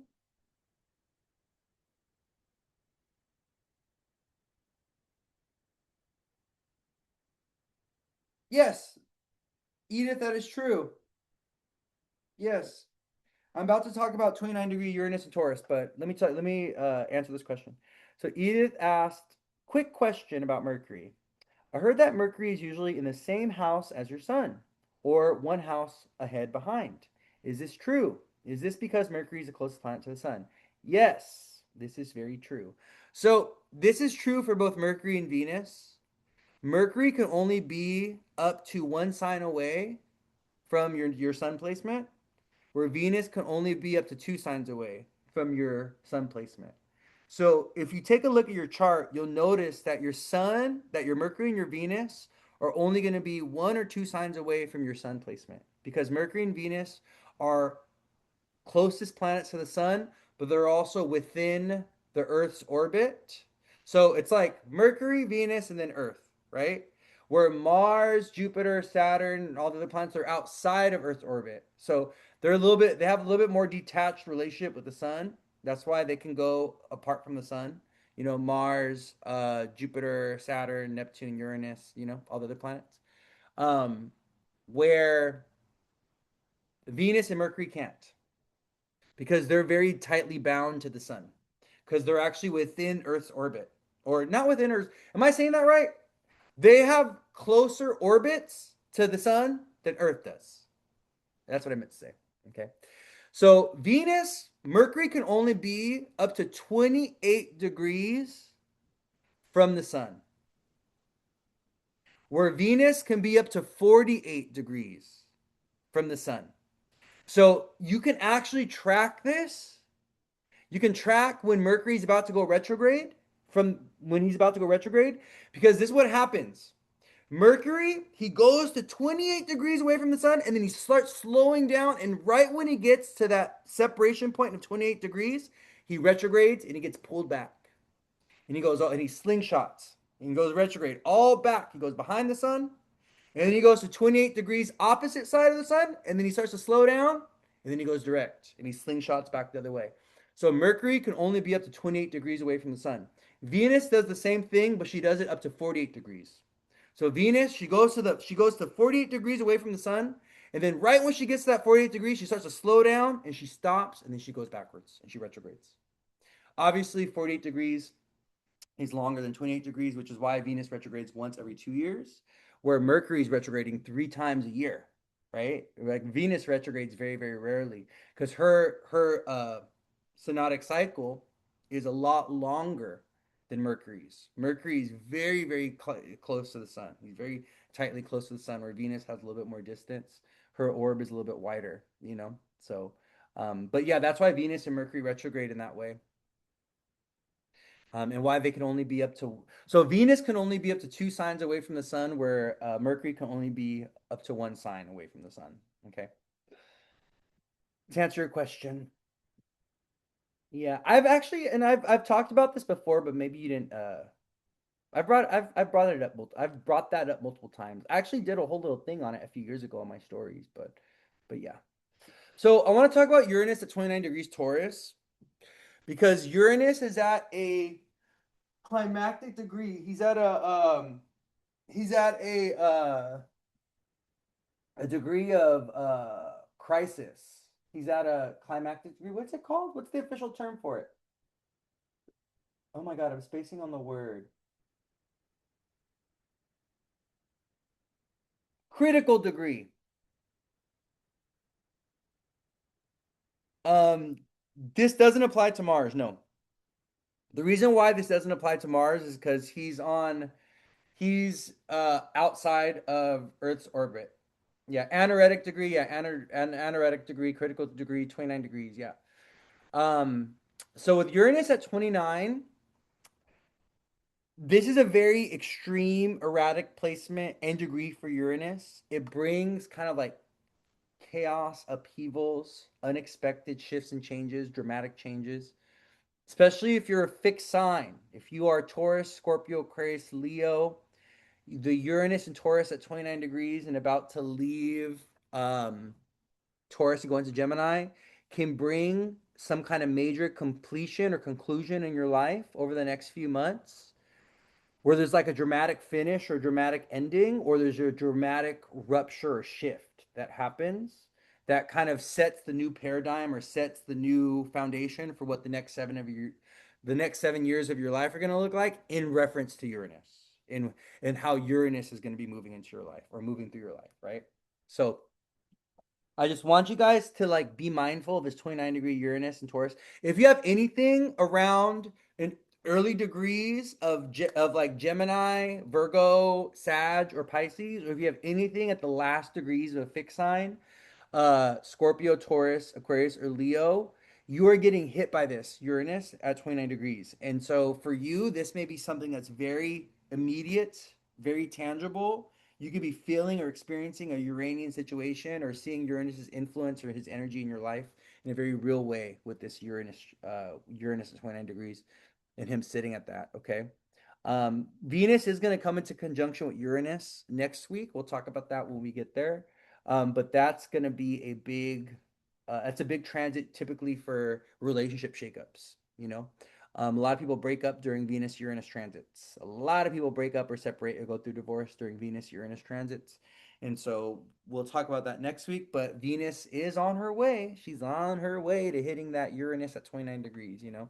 But this could also be like, oh, you meet the love of your life. You know what I mean? It doesn't have to be bad. So don't want to scare you guys. This can also be about really positive, cool things coming in, especially around money and finances. I don't know. Uranus and Taurus at 29 degrees is giving, if you have a certain idea, a certain way to make money that's been coming to you and it hasn't been done before, and it's this new pioneering idea, or it's a product and you know that people are going to love it, and you just have been dreaming about it and you've been feeling like it's a good thing to do in your spirit, go ahead and please go ahead and get that going. Go ahead and do that thing, okay? Because that's definitely Uranus telling you, baby, there's ways to make money, you know, that are very kind of like new, inventive, creative stuff like that, you know. Stuff like that. Stuff like that. We do have the nodes in the house in sixth house, 12th house though. So, you know, this new moon cycle, we can also see people getting sick, getting ill, lung illnesses, allergies, yeah, no, digestive stuff going on, ear, no, ENT, right. Oh my God, right away. I just saw ear, nose, throat. So, you know, the the head health. Okay, the health of the head is going to be very important with this new moon. All right, so make sure you're taking care of your tonsils, your ears, you know, oral hygiene, your teeth. All these things are very important with this new moon. Oral hygiene is very, very important with this new moon. Um, Ear health, eye health, everything with the head, everything with the head. Okay, but also I was getting chest. I was getting like chest infections and stuff like that. Someone said they had a cleaning today. Oh yeah, yeah. Yeah, there's a big focus on health right now. You know, as the South Node is leaving Virgo, the new moon in Aries with Virgo in the sixth, there's going to be a big focus on health with this new moon. You know what I mean? Even the full moon in Libra had us focusing on health with the North Node in the sixth house. You know, so this is definitely a very health conscious new moon that we're having this week, and this is a very health conscious period. You know, also there may be with Venus in the second. You know, maybe there may be people changing their diets and stuff up over the next couple weeks as well. Okay, so I want to be mindful of that. Okay, so let's talk about the moon for the week. Let's talk about because we do have the moon in Pisces and the moon in Aries, and the moon goes into Taurus, I believe. So the moon in Pisces is our balsamic moon. It's this energy of kind of like endings and completion and like wasting away and like the clearing out of things and the releasing of things. We have the Pisces moon today, tomorrow, going into Wednesday. So I just want you guys to be very aware of this moon in Pisces today, tomorrow. Feeling a little sensitive, feeling a little dreamy, feeling a little emotional, feeling a little creative, or feeling very expansive, or maybe feeling hopeful or optimistic for some of us. You know, we're seeing opportunities, you know, we're thinking about the new frontier, the new vision, the new dream, moon in Pisces things. Um, there can be some kind of karmic alignment or karmic distribution of events or karmic experiences that we go through today, tomorrow, and Wednesday because the moon is transiting the north node, right? The moon's going over the north node. So the north node brings destiny. The north node is about destiny, it's about fate, it's about worldly success and worldly ambition as well, and like forward movement in the world.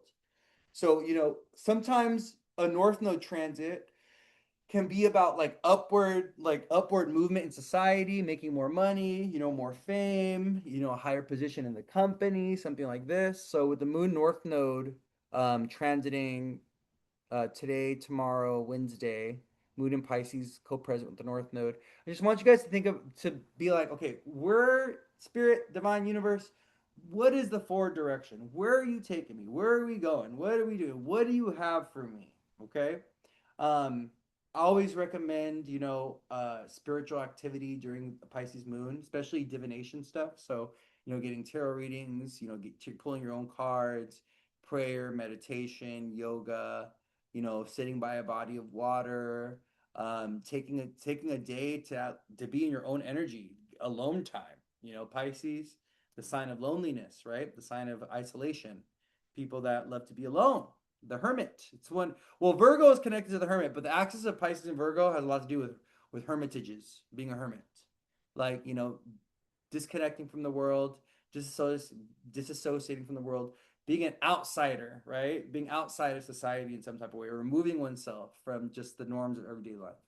So if you need to do that the next few days, just do that. We may also just feel very tired or really drained or really exhausted with the moon in Pisces and us going through the balsamic moon phase, especially emotionally. We can feel because it's the moon, right? We may be feeling very like our desire energy and our power may be feeling like, oh, there's this other energy of like, oh yeah, I feel like ready and I have all this energy and I want to do all this and do all that. But the Pisces moon may be like, wait a minute, like rest, grieve, cry, sleep, do what you got to do, especially because it's a balsamic moon. You know what I mean? And the moon is going dark. So a new moon is dark. If you look up at the new moon in the sky, there's just going to be a little sliver of the moon, right? So when the moon has no light and when the moon is dark, we tend to feel more inward. We tend to feel like we got to go within. We got to like kind of withdraw from society in some type of way. So just be very mindful of this energy, especially um, Monday, Tuesday, Wednesday. And and mutable signs, Pisces, Virgo, Gemini, Sag, you're almost done. We are almost done with the nodes going through Pisces and Virgo. We're still wrapping up some karmic stuff. Pisces, Virgo, Gemini, Sag. There's still some karmic lessons that we got to learn. Right now, the nodes are at 6 degrees, which is a degree of work, service, and health. So mutable signs, especially mutable signs, things around like work, how you serve others, how you help others, how you heal yourself, how you serve yourself, your routines, your habits, your behaviors, all these things are still kind of like taking form, or they're up in the air, or they need some kind of work, or they need to be addressed in some type of way, okay? With the nodes at 6 degrees, South node in Virgo at 6, North node in Pisces at 6, okay? But then the energy shifts. So come Wednesday, right, mid Wednesday, the moon goes into Aries. And that's when things get a little spicy. That's when things get a little spicy. So Mercury goes into Aries on this day as well. I think. Hold on.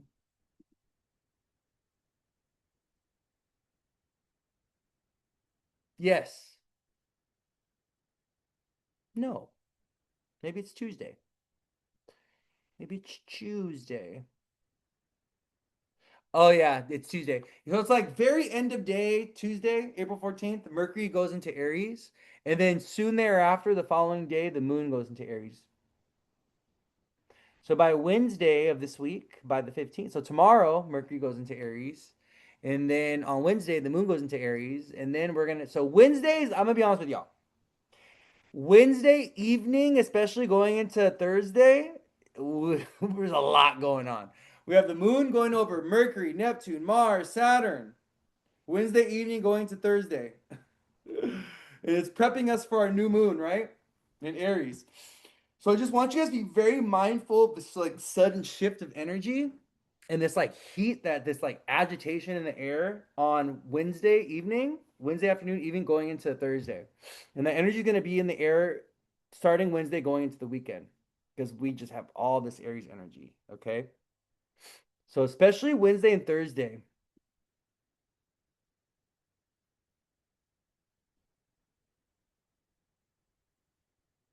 Yeah, especially Wednesday and Thursday. So by Friday, the moon goes into Taurus. We have our new moon on Thursday, and then by Friday, the moon goes into Taurus, and then things kind of like calm down and things kind of get a little bit more grounded.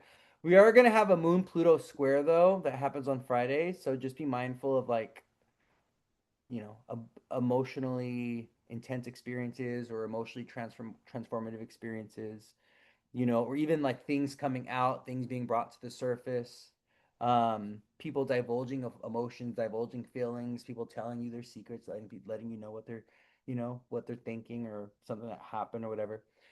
Because the moon's gonna square Pluto, okay, on Friday. So, and it's gonna be Friday evening, so it's gonna be like Fridays people go out on dates and hang out with friends and stuff. So just be mindful of that energy on Friday evening. There could be a very serious conversation that needs to be had, or there could be someone maybe want to talk about something or maybe bring up something that's kind of like deep, or it's kind of like really dark in some type of way because it's a moon square Pluto, between Taurus and Aquarius. Okay. But to be honest though, the weekend is looking fun. I'm kind of liking the energy of the weekend. Friday, April 17th, Saturday, April 18th, Sunday, April 19th. The moon's in Taurus with Venus. Yeah. The moon's with Venus on Saturday. The moon's in Taurus with Venus. Oh, feels so good. Someone's doing who's doing something really cool this Saturday. Anybody going to like a festival, an event, a nice restaurant, doing some they have shopping planned. They are going on a date. They're going on a hike, going to the supermarket, shopping. Venus, Moon, and Taurus. But this is really good for social connections. This is good for social engagement. This is good for any kind of creative endeavors as well. Moon, Venus together. This is good for love and romance. 80s birthday party. Oh, it's gonna be so fun. Yankee game. Oh, it's gonna be so fun, y'all. So be mindful of overeating and overspending on Saturday. I will tell you this right now. Moon and Venus are in Taurus. We are going to want to spend money. We're going to want to eat. We're going to want to consume. We're going to be feeling very hungry. Okay. Um, Meeting up with friends that haven't been together in about 10 years. Oh, I agree. Oh, that's so beautiful. I love that for you. Yeah, this is like a really beautiful day. Moon, Venus together in Taurus. It's a very beautiful day. It's also a good day for love and romance. So if you be mindful this day, if you're single, okay, you're out in the town, shimmying your shimmy, okay, showing off your tidbits and your titty bits and all that, your your tickle bits, whatever that is, okay. Um, you can meet someone on Saturday. Oh, going to this is a beautiful day to get married. A wedding on a Moon Venus conjunction. Oh, they're gonna be together forever.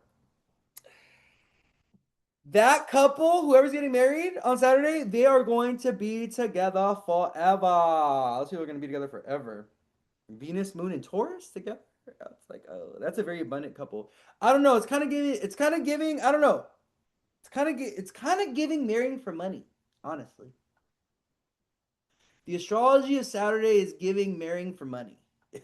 It's what it's giving. It's giving a It's giving a romantic partnership that's actually a business partnership. That's what it's giving. Okay, that's what it's giving. But I'm happy for them regardless because you ain't seen no ring on these fingers, do you? But yeah, Moon Venus together. It's a really beautiful day. It's a beautiful day to go out, get sun, create, do some earthing this day, walk barefoot. You have a massage booked on Sunday? Sunday's good too, because we're still feeling the Moon Venus energy. The moon does go into Gemini on Sunday though. Sunday's a busy day. Saturday is more of like a chill day, but Sunday's looking very busy. The moon goes into Gemini, and it just feels like we're out in the town, talking, hanging out with friends, socializing on the phone, driving here, driving there, driving everywhere. We're doing Moon and Gemini things on Sunday, hanging out with cousins, aunts, uncles, Moon and Gemini things, hanging out with your sibling, having a conversation with a sibling. It's probably going to be me having conversations with a sibling. That's my fourth house, so I'm probably going to be talking to my brother next Sunday for sure. Um, yeah, this is the mutable square though. So we had the moon in Pisces in earlier the week. Now the moon is back in a mutable sign, and the moon in Gemini squaring the nodes. So this is another time of kind of karmic clearing or karmic alignment or karmic release for mutable signs, especially because the moon's in Gemini, especially on Sundays at early degrees, squaring the north node and the south node of Virgo. So it's like mutable signs. Pisces, Virgo, Gemini, Sag. Okay. Right now, things are coming and things are going. And you need to like let this happen. There's like a karmic filtering out of things. Things are coming in really fast, and things are going really fast. And you got to be like, okay, what do I hold on to? What do I let go of? What do I catch and what do I let go of? And you got to be really intentional and really good with this. You got to have discernment at this time around what you're holding on to and what you're releasing. Because there's like this cosmic energy. It's like the nodes are like funneling. It's like a rushing river of energy, you know? And it's like you got to be very mindful of which fish you're catching and which fish you put back into the river right now. And let this cosmic energy just funnel shit out. Like let it flow. Okay? You've got to be in flow right now, mutable signs. No holding on, no stagnating. Y'all are trying to like, I don't know. I just get this with you guys. You guys are trying to hold on to shit that you should not be holding on to. Okay? You should be clearing, you should be like and saying thank you. Thank you, God, for taking this from me. Oh my God. Thank you, God, for taking this from me. It was causing me so much distress. It was causing me so much pain. It was causing me so much confusion. It was thank you for freeing me from this. I'm so grateful. Why are we sad and mad about it? Why are we trying to hold it? Be happy. Be joyous about this releasing. Let it go. Let it go. Let it filter out. Clear it out. Release it. Move it. Let it move. Move that energy, you know? Honestly, you know what else? Literally, you know what helps with moving on, with moving your body actually. Like we lit energy gets trapped in the body. And the best way to move that energy is to shake the body. This is why I be doing jumping jacks. This is why I be dancing. This is why I be moving. I be on the go. I be moving because I need to get this energy. We need to get this energy out of us. We need to get this energy moving, movement. We need to create energetic movement, you know? And I think mutable signs, especially mutable signs right now, y'all should be doing Pilates. You should be doing yoga. You should be going on walks. You should be going out getting some sun. You should be stretching every morning. You should be really focusing on your physical form of your body because the South Node's been in Virgo. The South Node has been trying to show us how we are not taking care of ourselves properly, right? So it's important. Mutable energy is about movement. It's about flexibility. It's about adaptability. It's about metamorphosis. It's about adaptation and change. That's why the mutable signs are duality signs. They're a little bit of this, a little bit of that. And they also come in between the seasons, right? Virgo season, right? Not quite summer, but not quite fall. A little something in the middle. You know what I mean? Gemini season, not quite spring, but not quite summer. A little something in the middle. We don't know what it is. It's a little something, it's a little bit of both. Okay? That's what mutable energy is about. It's this and that. It's not either or. It's not this. It's this and that. It's a little bit of both. And this kind of like adaptability and this, this contradictory energy of the mutable signs and this kind of like flexibility and this little chameleon type of energy. Lean into that. Embrace that more. Mutable signs, Pisces, Virgo, Gemini, Sag. But understand this is a time where there is this kind of like energetic cosmic funnel of transformation happening. And it's because the nodes are pushing you to new frontiers. The North Node is trying to tell you, go over here, do this, The South Node in Virgo is like, release this, let this go, especially for mutable signs. And I want you guys to be mindful of this, my Pisces, Virgo, Gemini, Sag kinfolk, because I think many of you guys are putting yourselves through a lot more bullshit than you need to be putting yourselves through. And I'm speaking to myself too. I'm a Pisces rising, so I'm talking to myself as well. Okay, I'm talking to myself as well.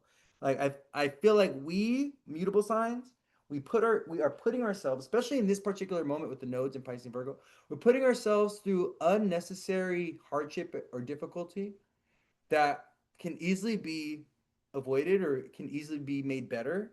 Um, if we had a little bit more focus, and if we're also kind of like a little bit more willing to accept that things are meant to evolve or change, or we're kind of like meant to like move forward. Yeah. Yeah. It's not a good time for laziness, by the way. It's not a good time for laziness. If you are feeling kind of like lazy at this moment in time, you're going to feel a little weird right now.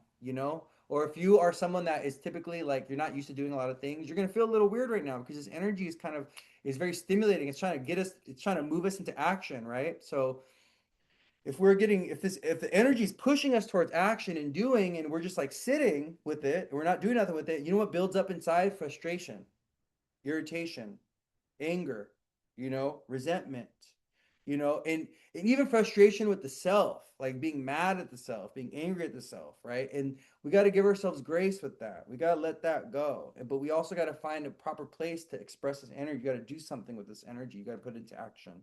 Aries is a very action oriented sign.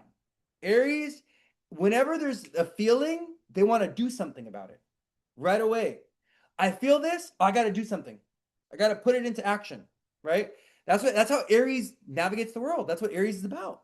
It's literally about action, doing, you know, getting things moving. That's why you always leave it to an Aries to initiate something or start something. They're the one that gets the ball rolling. They're the first sign of the zodiac. So I think it's a really, with this Aries energy, the new moon in Aries this week and this Aries stellium, it's really important that we put things into action. We do something about the way that we're feeling. It's not enough to just like sit on it and think about it and process it. No, it needs action. It needs doing. We need to do something this week with what we're feeling. And I think that is a great way to navigate this, especially for mutable signs, Pisces, Virgo, Gemini, Sag. I literally just, before, the reason why I was late today for the live a few minutes late, because I was in a reading, and I did a reading for a client where I was looking at a potential partner's chart, and this person had all mutable, everything in mutable signs.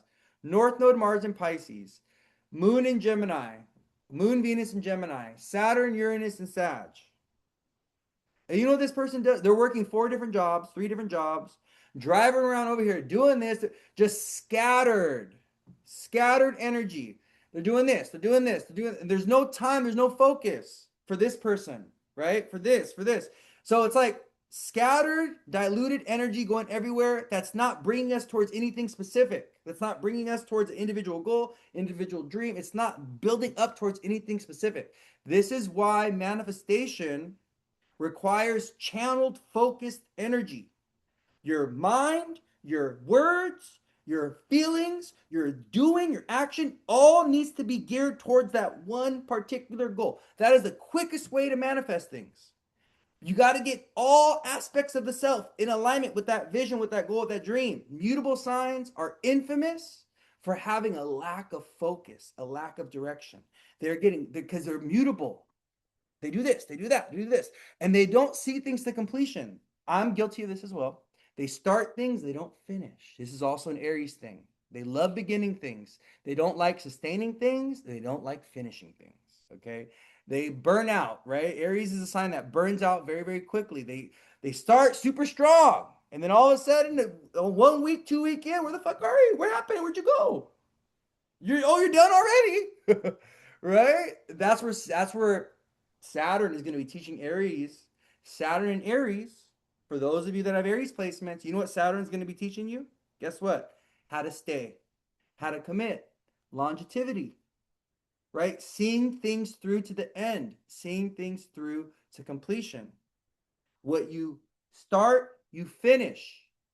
Even if even if it's hard and difficult, even if in the midway you're like, wait a minute, I don't want this anymore. No, it don't matter. It's about the commitment to seeing things to completion.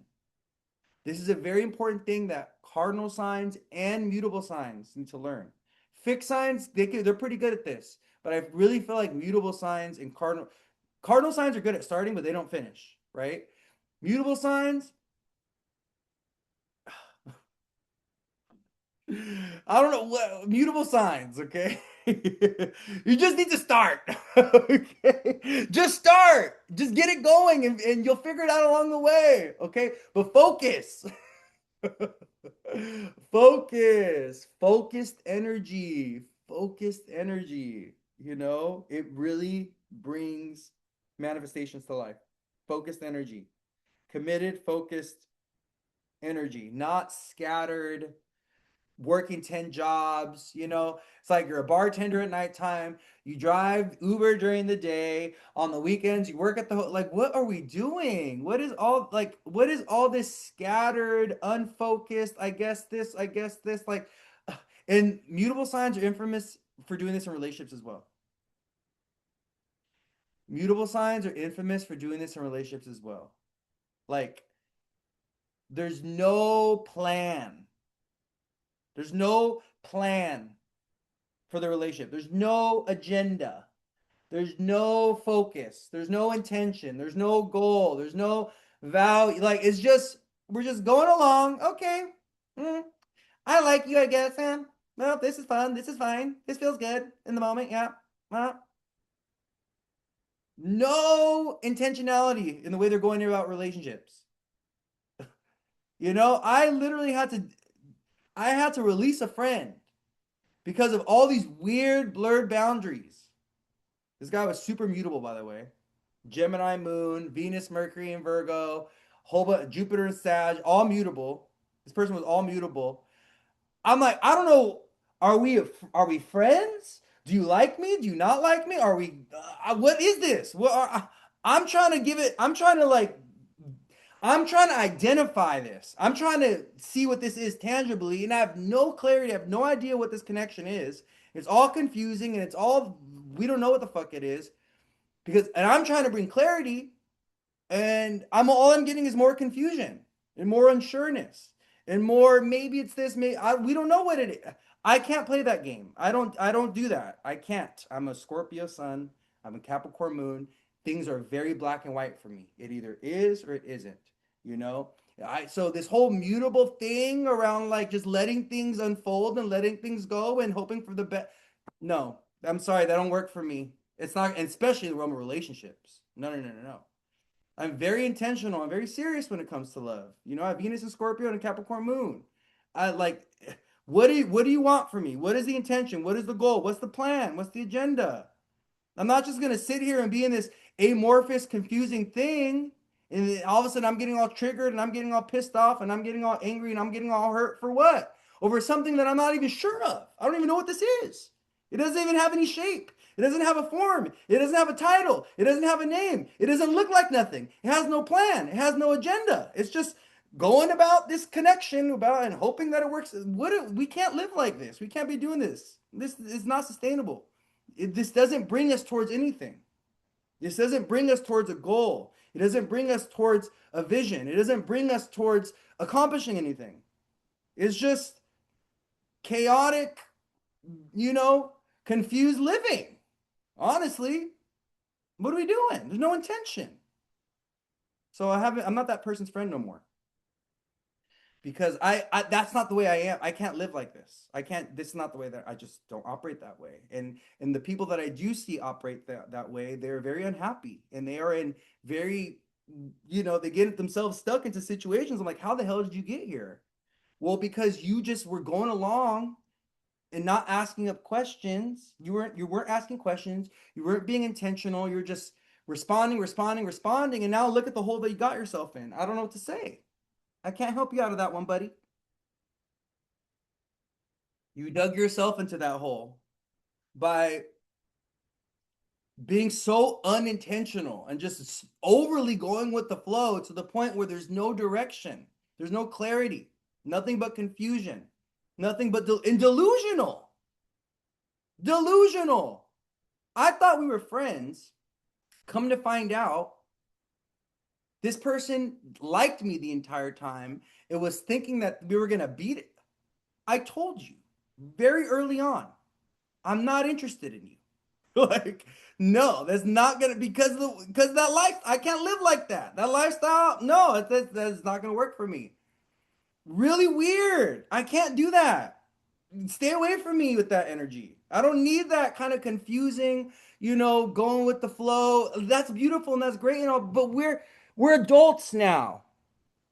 I'm gonna be 40 soon. Like in our 20s in college, yeah, that was fine, sure, cool, whatever, having a good time, whatever. Nowadays, no, too old for that. Don't need any of that confusing, foggy, amorphous, you know, it's just weird. Exact issue with this Gemini I've been with for a year and a half. Not great with this Cancer. Super confusion. I had to let go too. Yeah, it's heartbreaking, but it's a mutable sign thing. It's a mutable sign. It's the mutable signs. It's a mutable sign thing where there's this energy of like a lack of stability and this unwillingness to just like stay and like commit, and like be grounded, you know. It's like when there's too much, when there's an excessive amount of mutable energy, it's like there's no sense of focus, there's no sense of clarity, there's no sense of direction. It's just, it's very lost in the sauce. It's very just responding to things. It's very just going with the flow in a way that's very self-detrimental, because there's no ambition, there's no intention, there's no focus, there's no direction. It's just, we're just living, you know. Mm-mm. Sorry, not for me. And and from my experience, from people that I've witnessed who live like this, they end nothing. They don't accomplish anything, they don't achieve anything. Nothing nothing in their life grows. The universe is always asking them, what do you want? What do you want? What do you need? What do you want? I don't know. I don't know. I don't know. I'm just going to keep, maybe it's this, maybe it's that, maybe it's this. It doesn't get them towards anything. That doesn't, they don't, they don't achieve anything. They don't build towards anything. Like, there, there's no 401k, there's no savings, there's no career, there's no, like, what have we achieved? What have we accomplished? Nothing. No goals, no focus, no direction. What are we doing? I have like too much of a Saturn energy in my chart. Like Saturn is influencing so much of my chart that I just, no, I'm not able to do that. Saturn wouldn't let me. Saturn will not let me do that. you know? But especially in relationships though, this is like, it's such an unsafe way to deal with relationships. It's such a irresponsible way to go about relationships. Like, how dare you start catching feelings for me when you're already in a relationship with someone else?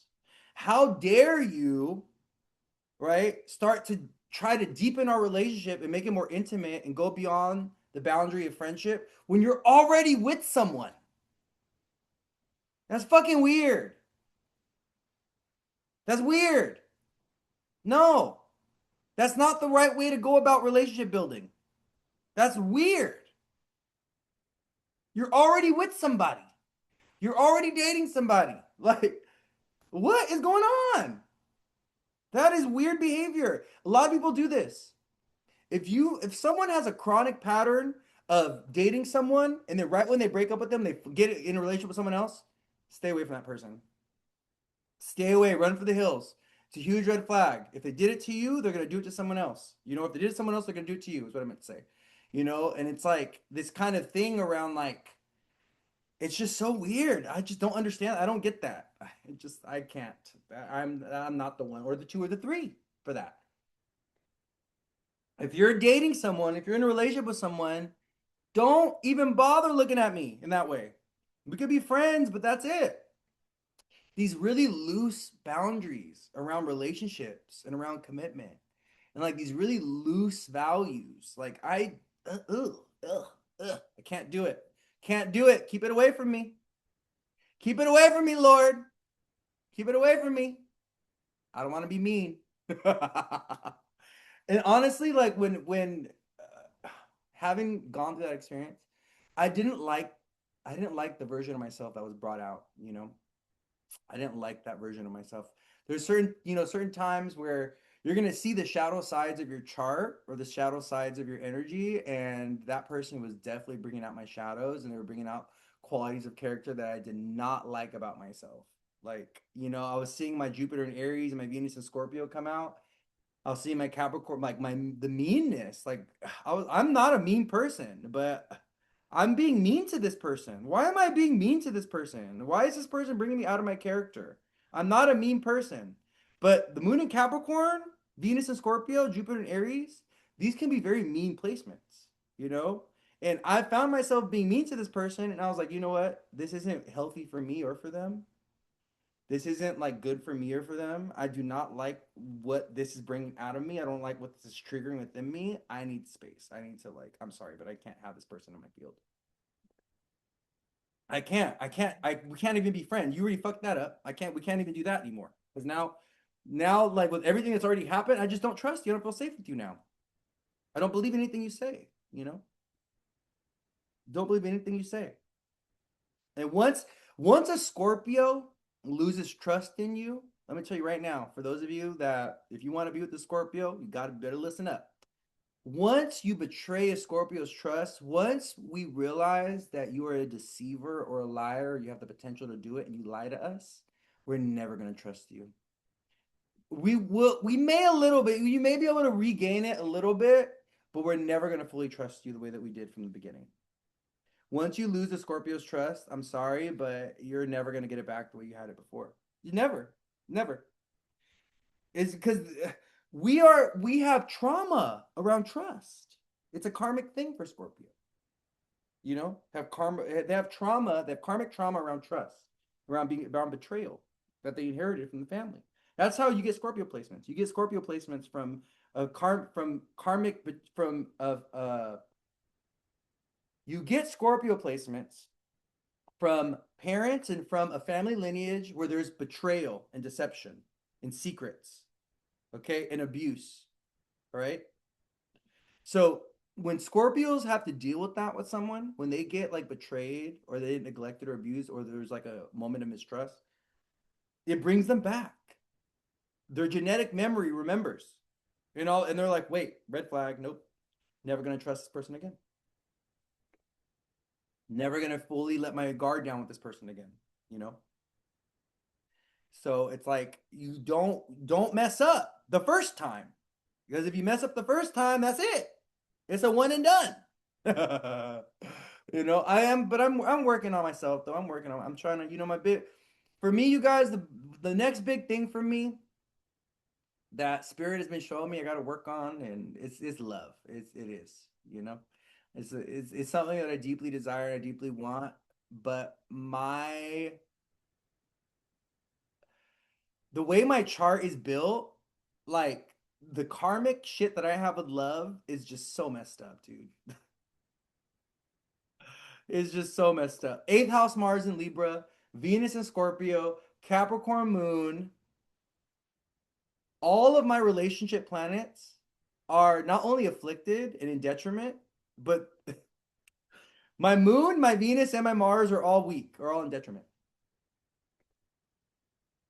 People are like, why have you been single for like 10 years? Well, that's why. How do Scorpios heal that family mistrust?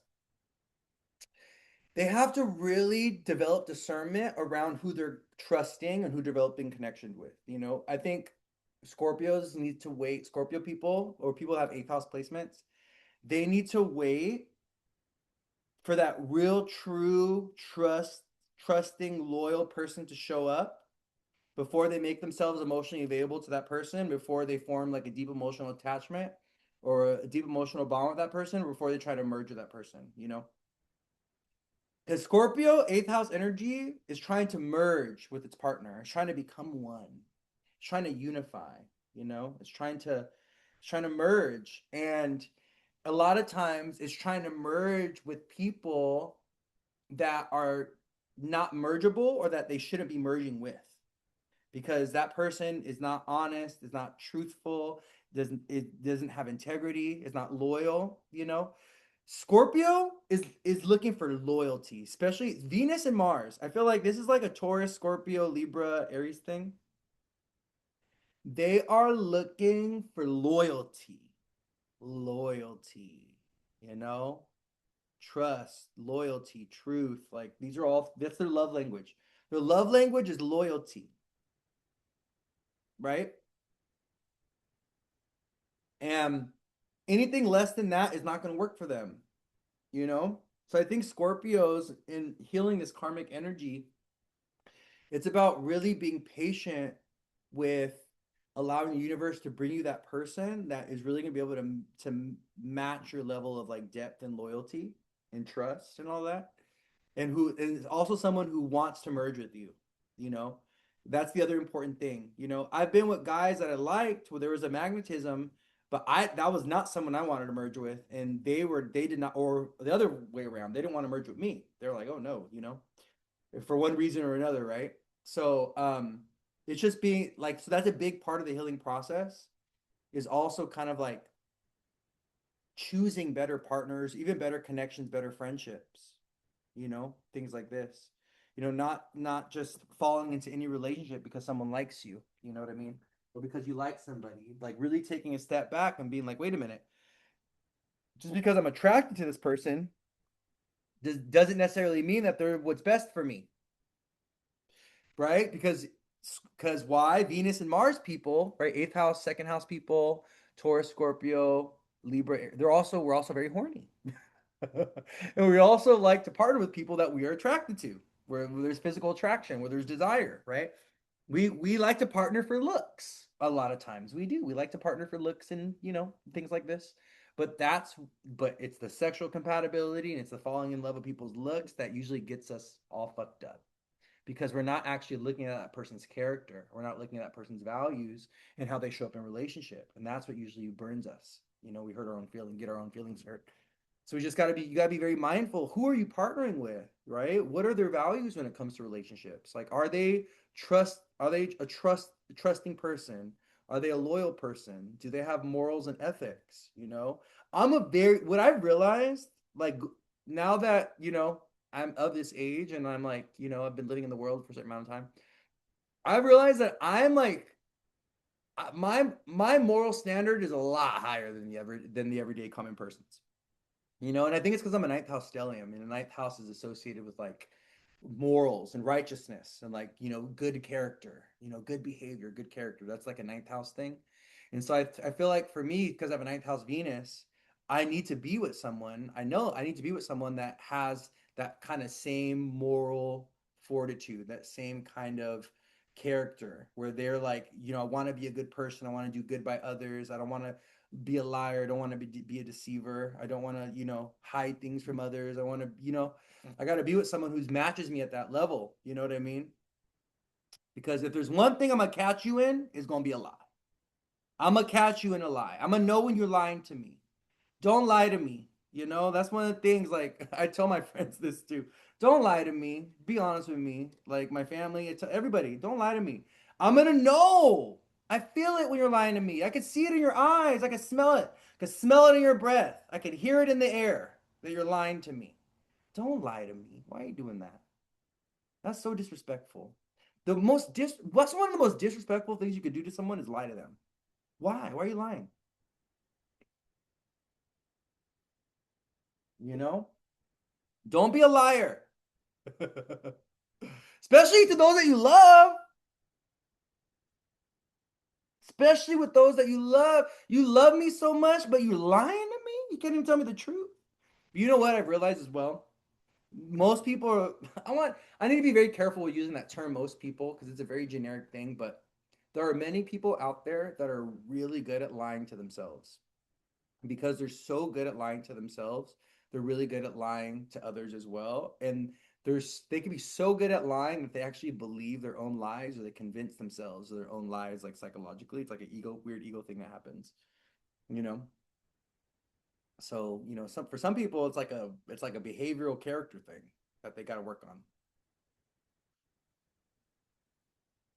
Yeah, don't lie to me. I'll know. I could pull a card on you right now. They'll let me know. You're lying to me. Three of Swords. It's definitely a card of a liar right here. Three of Swords. You're lying to me. As an Aquarius rising, lying, betrayal, and trust. That's it. There's no coming back from that. Yeah. Yeah, it's tough. Yeah. But just wanted to share that with you. How did I even get here? We've been done, by the way. So if you guys are still here for the week ahead, Astro and Tarot, we've been done with this. This is me just like processing right now, venting. The moon's in Pisces right now, so I'm a Pisces rising, so I'm processing with you guys right now.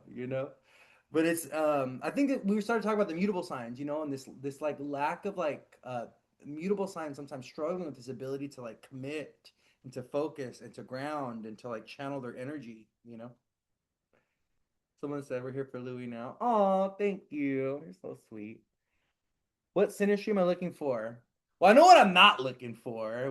um, I don't know. We'll see. You know, Spirit's been showing me that they got somebody for me out there. Spirit's been showing me I need to leave though, so that's why I need to leave this like where I'm at, like Portland, because it's not gonna happen here in Portland.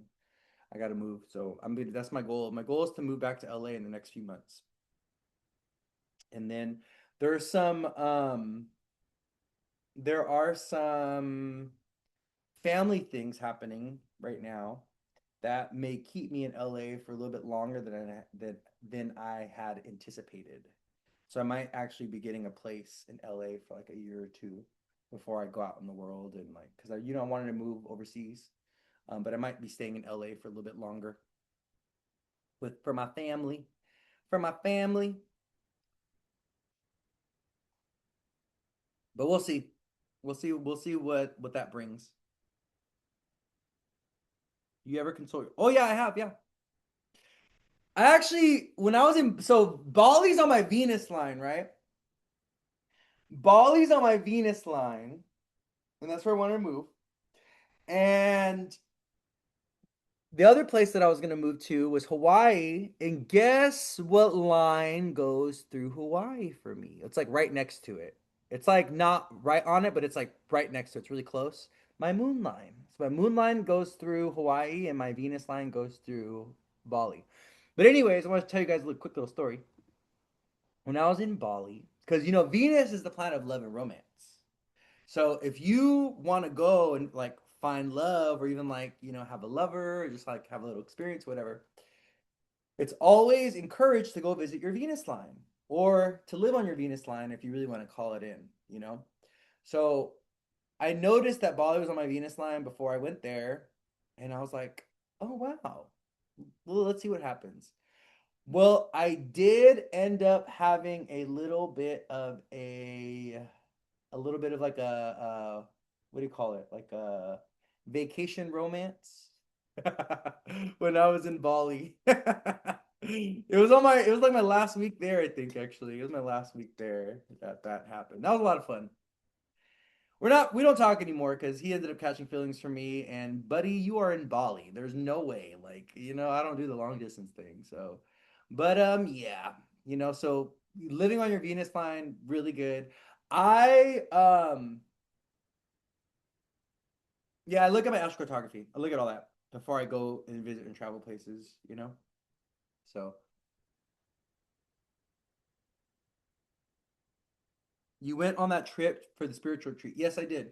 Yeah, I went on that trip to Bali because my um Therese, one of my spiritual mentors slash friends, she had she had a she had a retreat there in Bali. So I ended up staying like in another like week or two.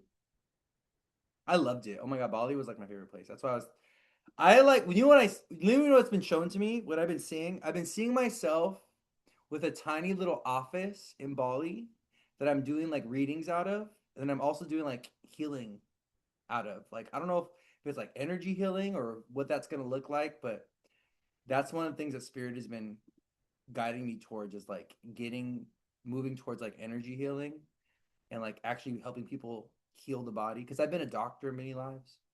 So I have this like doctor energy and I have this like awareness of like the body and stuff and health. So Spirit was showing me like I have like a little office that I do readings out of, but I also like do like healing sessions in that little office in Bali. So yeah, and it's funny because like I don't feel called to like having like a physical location for like my business in the United States. But I definitely feel called to having a physical location for my business in another country.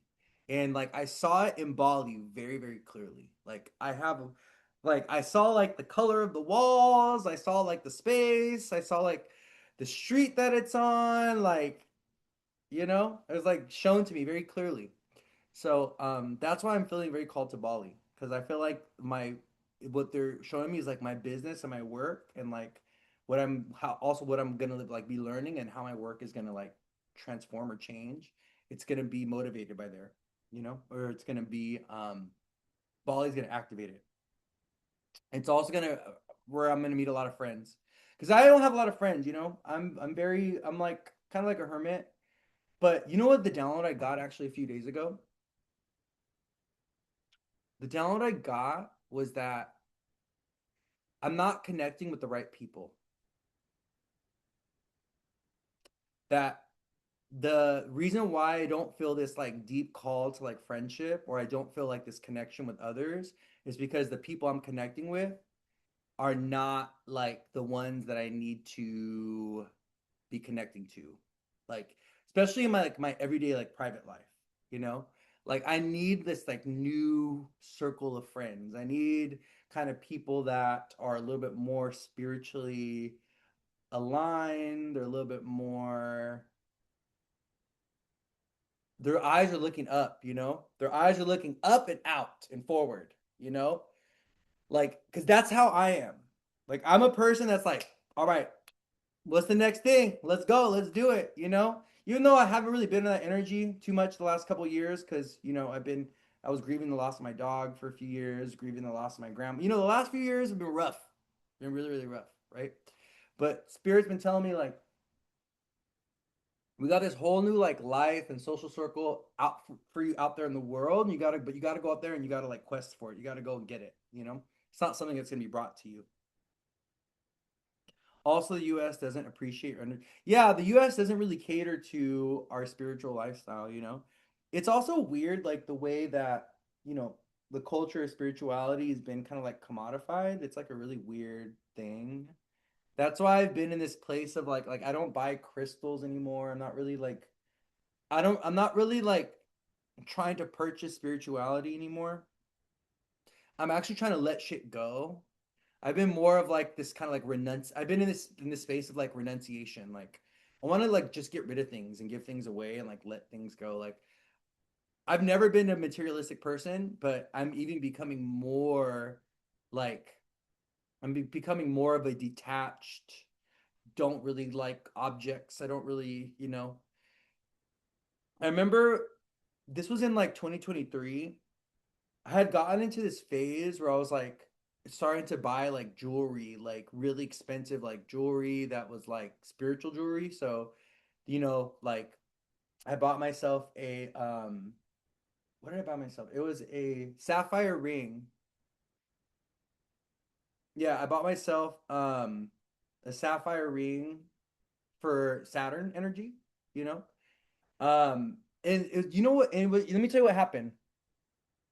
I was I got this ring, right? It had just came in, and I was like in the backyard at my parents' house. I was still living at my parents' house at the time. This must have been like 2020. This had to be like end of 2022, going to 2023 or something. Because I've been living here now for like 2 years. I think I moved here in 2023, end of 20, yeah, like October. So it had to be like 2022, 2023. So, anyways, I remember being in the backyard, right? And I was like listening to my Jesus music and I'm like, had this ring and I just gotten it and out of nowhere, you know what I heard? I heard the voice of Jesus or I heard like the voice of Spirit tell me you don't need none of this stuff. Like you don't need that. That doesn't mean anything. And I was like looking at it and I was like, "Oh my God, like you're right. This is meaningless. Like this means nothing. Like this is just an object." And then what I heard was, your faith, your spiritual practice is not something tangible or physical. And like you don't it's in the physical stuff, right? It's meaningless. It doesn't mean anything. Like it doesn't you having that ring doesn't make you any more spiritual. It doesn't say that you're more spiritual. No. It doesn't mean anything. And so that day when I got that download, I was like, okay. I had like a few things that were like that I was gonna and I just like I stopped. I stopped buying things. I stopped buying crystals, I stopped buying jewelry, just stopped buying things. Every now and then There's something that I like that I'm like, oh, I really like this is beautiful. But I also understand that it's not like connected to my spirituality or my faith. And it's not of the divine in that type of way, you know? Like it's sacred and special to me because I make it sacred and special because I give it meaning, but not because it's inherently like divine or sacred. And the big thing that spirit was telling me because I was like going on that path was like you can't purchase faith, you can't purchase like spirituality, or you can't purchase like, your spiritual practice. You can't. It can't be something that's like bought. Same thing that you can't like buy love, you know? Like the things that are of true value in this world, the things that are actually very meaningful are actually intangible and they have very little to do with objects. And this is one of the things that you're going to realize, or that we all come to realize on our spiritual journey, especially by the time we, once our soul ages. The older that our soul gets, the more detached we are to the material world. Young souls are very, very materialistic. They're very attached to the material world. Older souls, they can care less. Oh, whatever, you know. Nice things, nice cars, whatever, it's fine, whatever. I have not. Sometimes I have, sometimes I have not. The older that we get as a soul and the more that we spiritually evolve, the more detached that we get overall. And that detachment especially shows up around like money in the material world, because the material world, right? We don't want to become a slave to it. And that's the thing. And even you can still be a slave to the material world and have nothing. You can still be a slave to the material world and have nothing. Think about that. How does that make sense? What do you guys think that means? I'm going to explain it right now, but what do you think that means?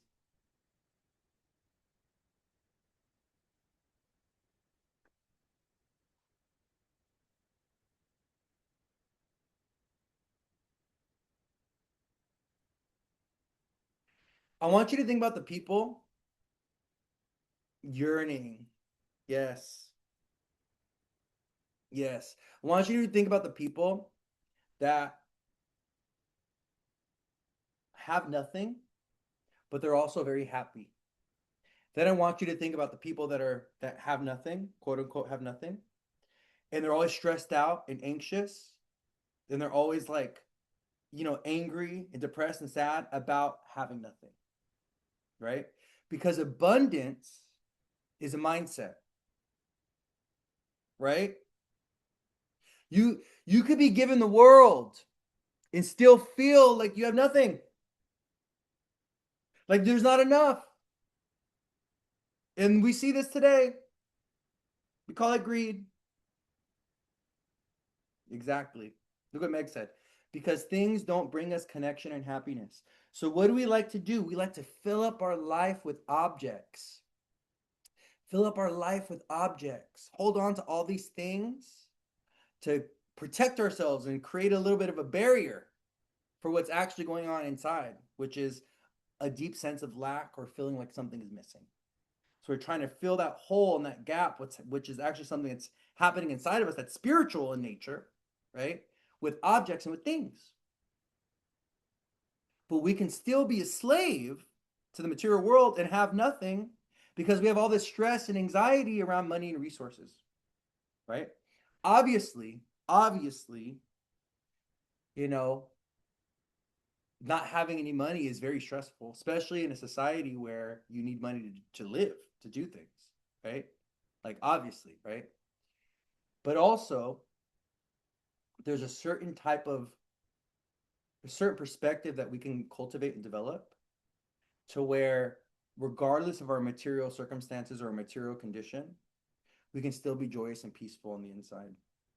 We can still be like, okay, this is where I'm at in my life, and this is what I meant to have right now at this particular moment, and it could change tomorrow, for the good or for the bad, and that's okay.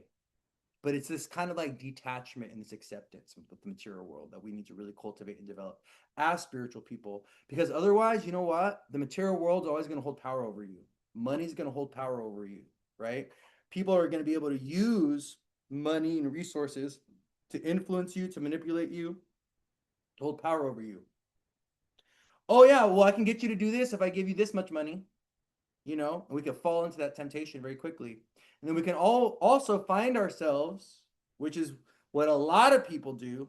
They compromise themselves. They compromise their values. They can't compromise their integrity. They compromise their truth. They compromise their bodies for money. For money. Chiron and Taurus problems, definitely, yes. That's definitely Chiron and Taurus. Mhm. And it's like it's not enough to just give me shit. Like and that's another thing. It's like, presence over presence. Yeah. A lot of people think that because we live in a society that places so much value on objects, they think that giving people things or object-based relationships are able to like fix things, or like, oh yeah, I could just give somebody this thing and that'll like fix it, you know?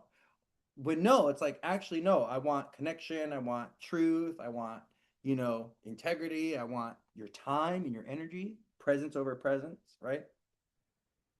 And so we kind of develop this like, using the material world to like navigate more complex human interactions, when no, that's actually not that's not it's just a band-aid. It's not going to fix anything deep in the space or in the realm of a relationship, or what's happening with between you and someone else. Yeah. A lot of there's people try to do, a lot of parents, spouses do that, just buy you something. I mean, if you're like, if they messed up or whatever, but I don't want it, you know.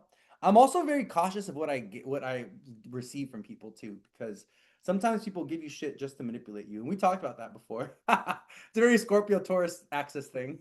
Second, I'm gonna give you things to hold it against you in the future. I actually had someone that did that to me one time when I was in my 20s. I gave him everything, he gave me back. I was like, you know what? I didn't even want none of this anyways. You were just giving this to me because you wanted something that you couldn't get from me to begin with. So I'm gonna give it all back to you because I don't want this anyways. But yeah, yeah. All right, my loves, it's 2:30.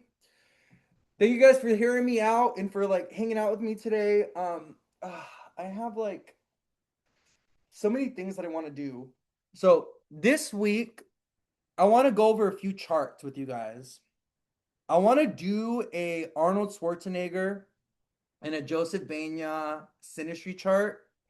I am not only in love with, I just love Joseph. I love his chart. I love his energy, and I just find it so, the karmic connection between Joseph and Arnold Schwarzenegger, his Arnold and his, disenfranchised son, is so fascinating to me. Their charts and their energy and the similarities in their charts is just so fascinating to me. And I want to show you guys this. I want to share it because I've been sharing it, I've been like sharing it on my stories and stuff with you guys, but the level of like depth between their synastry and like their connection is like so cool. And I want to share that with you guys. The other chart, there was another chart that I wanted to like share with you guys that, oh, I wanted to do a little thing around the astrology of death. And I wanted to go through three charts to show you guys this karmic pattern of like tragic deaths, or like these weird karmic deaths that are like a family thing, but it's also like a family karma thing. I don't know.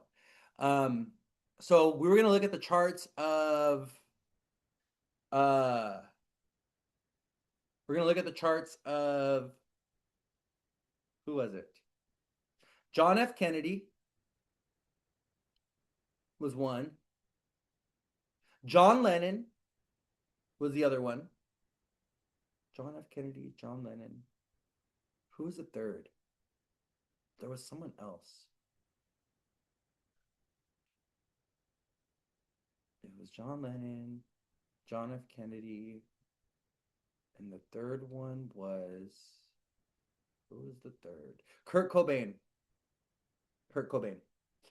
So they all have this. Oh, maybe Prince. I don't know. I got to take a look at Princess Diana's chart. She might have it too. I wanted to take a look at I want to show you guys a similar signature that they all have around like a tragic death and like a mysterious death. Like, what the fuck happened? How did you eat the how? Like what? Like the mysterious, controversial, you know, um, circumstances around their passing, and how you could see this like consistent signature in all their charts. It's all there. It's like the same thing. It's like, and I was looking, I was like, this is so fascinating. Like they all died in like these very mysterious, controversial ways, or like assassinated, whatever, something, suicide, assassination, something, right? But it's really interesting to see. And there's the thing with Aaliyah. I don't think we have a confirmed birth time for her. I don't think we have a confirmed birth time for her. Let me see if we do. Do we? Oh, she has it too.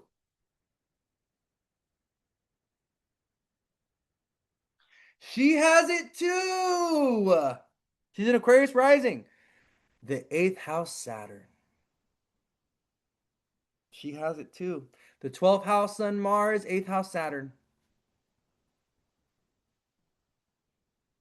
Dude, they all have that. That's nuts. She has it too. Maybe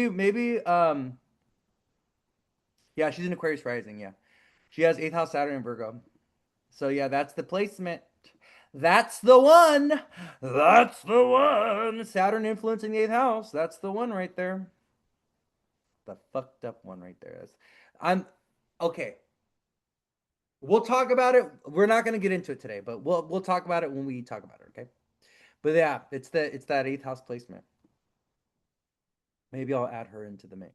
Maybe I'll add her to the mix. You know, I'm rediscovering my passion for astrology right now. This is weird, really weird to say, but you know, I go through these phases with like my work where I'm like all about it, and I'm like, ah, yeah, this is like, and then I'm like, okay, I get bored, and then I'm like, ugh, I want to do something else, and I don't know what that something else is. So then I come back to the astrology. But I'm feeling this. I'm feeling this need to like expand and grow for sure. You know, yeah, it's. But they all have that similar signature. Um, I'm always doing readings though, so that's the other. That's one thing I want you guys to understand. Like, I'm always doing readings. Like, my work is my service to the people. That's my work. I want you to understand that. My work is my service to my clients. That's my work. That is my bread and butter. That's my work. That's what I do. This astrology, this kind of like social media stuff and all this is extra. This is icing on the cake. Okay? This is jelly on the toast.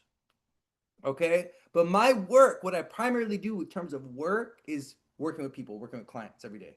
Like that's always going to be tried and true. You know, I'm always going to be working with clients. How I work with clients, what services I offer, that's always going to be something that's like, evolving or changing. Like eventually I want to be doing healing work, and I want to do healing sessions with clients, like energy healing sessions. What that's going to look like yet, I'm not really sure. I'm still learning about all that. But my primary work is my service to my clients, like that's my primary work. So um all this is icing on the cake, right?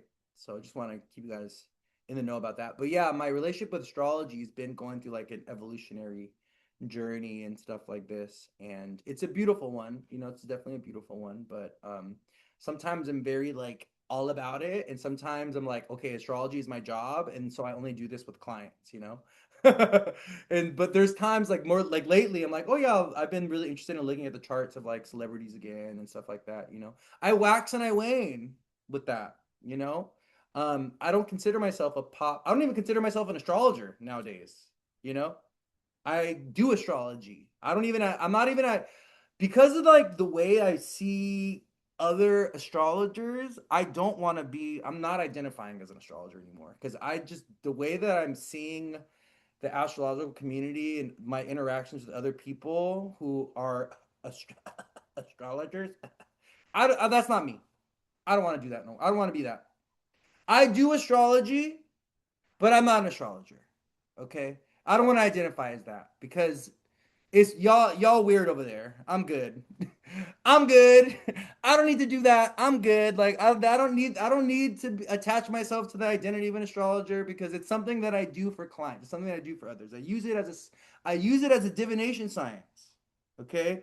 But this whole like weird ego pride thing around like astrologers and like the weird ego, oh, I know more and whatever. You do that. I'm happy for you. Okay? You go over there and you be the best astrologer you can be with your no clients, with no book business, okay? With you do that. You go do that, okay? Leave me alone. Leave me out of it. I don't need to identify as an astrologer to be good at this, okay? I don't. I don't need it. I don't need the title. It's something that I do, okay? It's a talent that I have. Astrology is a gift, it's a talent that I've been given by the creator. Okay? It's not much more than that for me. Okay? That's why it's weird. I'm trying to do my best to not let what I've experienced with the astrological community taint my own relationship with it. Okay? Because there's just been, I don't know, I think it's just like it's just the nature of things. I think people are very envious and people are very jealous, and it can be really hard for someone to accept when someone else just has a natural talent at something, you know? And like and I don't have to try hard to do astrology. This is very easy for me. I'm blessed because it's easy. It's easy for me because I've done it in many lives. And it just makes sense to me. Astrology, from the moment I started, it just immediately made sense. I can't explain why. It just makes sense to me and I just get it. You know, there's things that I've tried to do that I thought I would be good at and I wasn't. And I wasn't able to get it. And I tried. I'm like, okay, well, that's not for me. That's fine. That's okay, right? But there's other things like astrology that just came naturally to me, and I have a little bit of a gift for it. It is what it is. But just the reaction that I've gotten from other astrologers has been so distasteful and so weird and so like don't worry about me. Don't worry about the way that I'm doing astrology. Don't worry about my relationship with astrology, okay? You go work on yourself. You go work on your version of astrology, whatever you're doing, okay? You want to be a little whatever you want to be, super astrologer, whatever, that's fine. You go do that over there, okay? Don't be coming into my space, into my energy with your judgments and your opinions and your ideas and all this and that. I'm gonna be honest with you guys. I got turned off to the astrological community last year from being on threads and experiencing some really negative, really negative. I don't even go on threads that much anymore. I can't even, whenever I go on threads, I only post, I don't actually read anything because there's so much negativity coming from other, like the astrological community on there, and I want nothing to do with it. And I do not want to be a part of it. And I don't even want to like everyone is like arguing about being right and everyone is oh pop astrologers this and oh general astrologer. Listen, all you're saying is you're deeply insecure around your own astrological knowledge and information. All you're saying when you go and post these type of when people are posting these type of things and coming for other people and trying to prove them wrong and say, "Oh, I'm more right," and you're going ahead and you know pulling quotes out of books and shit like this. Like, what are we doing? What are we doing? Okay? You're mad because I'm getting 1,000 likes on a comment and everyone's saying, "Oh, it resonates, it resonates." You're mad about that. You're mad that I'm giving information that is highly accurate that people resonate with, and I'm getting tons of followers from it, and you're mad about that. So all you can do is go on my page and just totally denounce what I wrote or what I said because you think that you're so intellectually superior, Mr. Mrs. Astrology student, okay? Because you've been studying it for 10 years, but you know nothing about people. You know nothing about how to actually read a chart and make it relatable to someone. You actually don't know how to divinate. You don't know how to use astrology as divination. You're a student. You're an astrology student. That's why you rely on the books. That's why you're all about the information and the fact checking. And you want to go and do that version of astrology, go do that. That's for you, boo. That's okay. That's not me. That's not me. I'm a creative. I'm an astrological painter. Okay. Like I'm not a bookworm in that way. I do read books. Obviously, I'm educated. Okay. Obviously, I've been studying this and I've well read on the subject. Okay. And I've studied a lot of different versions of astrology. I've read a lot of different books when it comes to astrology. Read a lot of different authors. I've studied Hellenistic. I've studied Vedic. I've studied what is it? Evolutionary astrology. I've studied all these things. Okay. I've taken what works and I take what doesn't work. I take what works and I keep it. And whatever doesn't work, whatever doesn't resonate, whatever systems, whatever processes that don't work astrologically, I don't use because they're not working. They don't work in practice, you know? But it's just crazy to me, dude. It's just crazy to me how people can be so arrogant and so egotistical. And it's unfortunate that we live in a society today where people in sharing their gifts and their talents with the world, they come under so much criticism and so much judgment from others. And like there's so much competition and there's so much envy and jealousy. And it's like, it's weird. It's a weird, funky energy, you know? People that are not able to see their own greatness, they have a really hard time giving people compliments and giving people kudos around their greatness because they don't see it within themselves. They can't acknowledge it within themselves. So they're so quick to tear someone down, to try to prove them wrong, to try to, discredit them because they have an inability to see greatness within themselves and an inability to honor and respect greatness in others. Yeah, people have natural gifts, okay? And some of us have plenty of natural gifts, and some like myself, I have gifts in various places. I'm a gifted individual, but also it's because I've cultivated these gifts. And that's the other thing I always want to tell you guys is like, it's one of the things I always talk about. It's like your gifts require cultivation as well. You're going to naturally be good at things and you're naturally going to be bad at things. The things that you're naturally bad at, you're going to have to improve on to become mediocre at them. But the things that you're naturally great at, let me tell you something. When you're naturally great at things, when you put energy into refining those things that you're naturally great at, you're going to be able to push them beyond the limit. You're going to be able to be a genius. You're going to be able to do the most crazy things. We have a natural predisposition to certain talents or certain things. Like there's certain things that we're just naturally good at, you know? And the things that we're naturally good at, we can become geniuses at, right? Where the things that we're naturally bad at, we can become mediocre at. That level of improvement, there's always going to be a ceiling, right? But for your natural gifts, your natural talents, you'll always be able to push those, to the limit, always. So that's why we always got to play to our gifts. We always got to cater to our gifts. Even with our children, with our kids, you always want to feed the things that they naturally gravitate to, the things that they naturally love, the things that they're naturally good at. Because even if you try to force them to do something that they don't like, they're not going to be able to do that thing great, or they're not going to want to because they either don't have the capacity for it or because they don't have the desire for it. So they're only going to ever be able to be mediocre or a little bit above mediocre. You see what I'm saying? Does that make sense? So you always want to cater to not only your own gifts, your own talents, but also the gifts and talents of your children. And you always want to like feed them, whatever they want, whatever they're interested in, because that's where you're going to be able to see them do greatness and see yourself do greatness. People need to bring others down and make themselves feel bigger. Yeah, they really do. What's so funny is like I've noticed what's really funny is I've noticed that there's two signs that get triggered by me the most. And I think it's because of the way my chart is. Leo and Gemini. Especially other like Gemini astrologers. All the Gemini astrologers on threads, the ones that Gemini, none of them are my friend, none of them follow me. And I realized it's because I have Saturn and Sag, and my Saturn opposes them.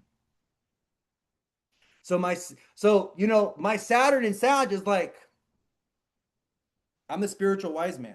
Like, you know, and there's something about my Saturn opposing the Gemini energy that is very triggering to them. Like my work, my energy, whatever. It's this Saturn, and then I have Chiron in Gemini. So another thing I've realized is that it's my Chiron. These people are triggering my Chiron wound, my Chiron and Gemini wound, which is literally around the sharing and dissemination of my knowledge and my information. But also because I have Chiron in the fourth, opposite of 10th house Saturn, the rejection or the ostracization that I deal with from the community for sharing information and knowledge that is not in a book that you can't read anywhere. Because the knowledge and information that I share, a lot of it has come from my own experience, Saturn and Sag, my own experience of being an astrologer and what I've learned from observing and reading many charts over many years, right? And the patterns that I've learned, or even the certain, just like tidbits of information that I just know about things, about people's charts. And, if I see this combination, oh, well, this means this. Um, you can't get a lot of that from a book. There's certain things that you can only learn through experience. And let me tell you one thing right now. Experience is the best teacher. And if you want to be a great astrologer, if you want to be a great anything, you want to be, or just not even be an astrologer, but just be good at astrology, carrying on with my theme of I'm not an astrologer, I'm just really good at astrology. Okay. Um, do that thing every day. Do that thing every day. If you want to be a good writer, write every day. If you want to be a public speaker, go out in public and speak in the park and just get on a little platform and just start speaking and sharing your ideas, start talking about whatever. Okay? The only way to get good at things is through the experience of doing it. And that's how you become really great at it. And that's also how certain levels of information or certain levels of mastery are going to come to you that are not available through studying or through research or through learning. Because the learning is actually going to happen in the experience while you're doing it. It is one of the things that I learned astrology by doing charts, by reading people's charts all the time, over and over and over again. Looking at celebrity charts, looking at my dog's chart, looking at, the chart of when I started this job, looking at the chart of this baby, looking at the chart, just looking at everybody and everything's chart. Like that's how I got started. Yeah, Chiron and Gemini, Chiron and Gemini is also a deep wound around our intelligence or our knowledge. And that's what was like when I was getting all that pushback last year from those people on threads. I really started to doubt myself. Like it started to fuck me up a little bit. Like I started to get really insecure and started to question myself. Like it was so weird, dude. I was like it was and Saturn was on my rising at the same time. So this is also at the same time that Saturn in Pisces was going right on my rising side and squaring my Chiron. Like it was all fucked up. So um that experience taught me that I have a little bit more work to do on developing confidence in my wisdom, in what I know, you know. Can you see talents in a chart? For sure. Yeah, you can see when someone's naturally talented at certain things, or if they have a predisposition to being really good at this particular thing, even if they haven't tried it. For sure, yeah. But a lot of people I tell, oh yeah, you'll be good at this. They don't even they don't even believe in themselves anyways, right? Like and that's why I also posted that thing yesterday. It's like where we have to be comfortable as learning. We have to get comfortable as students. Uranus and Gemini is going to teach us all how to be a student. And a lot of us, we have a lot of insecurity around the process of learning and the process of like self mastery, and we got to get really confident with our own experience of like learning. A lot of people are very talented, but they're not even going to explore their talents, or they're not going to like try to take them far because they have a lot of insecurity about the talents, or they have insecurity about their own abilities in general, right? Like who am I to be able to do X, Y, and Z? And I used to ask myself that as well. I used to be like, who am I to think that I'm like that I can predict things? You know, who am I to think that I'm like, gifted and magical? Who am I to think that I'm so great? And then, spirit, Jesus, that's exactly who you are. That's exactly, you are so gifted and you are so talented and you are so magical and you are so great and you are so beautiful and you are so capable and you have so much to give the world and you are here to share your talents with the world and share your magic with the world to show other people that they could do it too. Was it developing confidence in my wisdom or resilience in the opinions of others?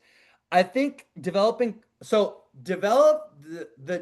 confidence in my wisdom has come from my work. Okay. So the developing confidence in my wisdom and my knowledge has come from my work. So, I get a lot of pretty much nothing but positive feedback from my clients. And not only that, but they send me it, they send me their friends and their family. It's always this like ever growing web of connection with my work. And because I see that my work is like so on point and so accurate with like the readings that I do.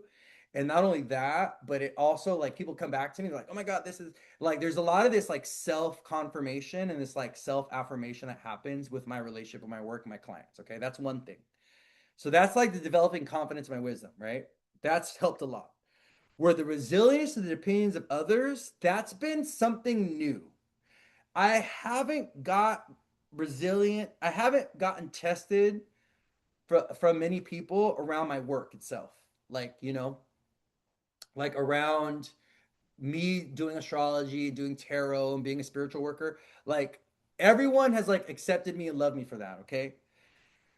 The resilience to the pain of others, the woundedness with that, there has more come from other astrologers within the astrological community.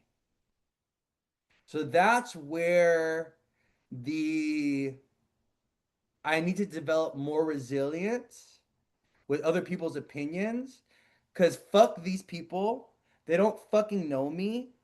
They don't know that I've been doing this for a while now. For what? It's been like 5 years, which I think is because I do it every day. I feel like it's been a while, a long time. They don't know like my level of wisdom and all. They don't know what I've studied. Like they have no fucking idea who I am, you know? So I need to develop a little bit more resilience in these people's opinions that are really they're like nobody. They're nobody to me. They're nobody. They have no bearing on my work. They just have these opinions that are based out of jealousy, really.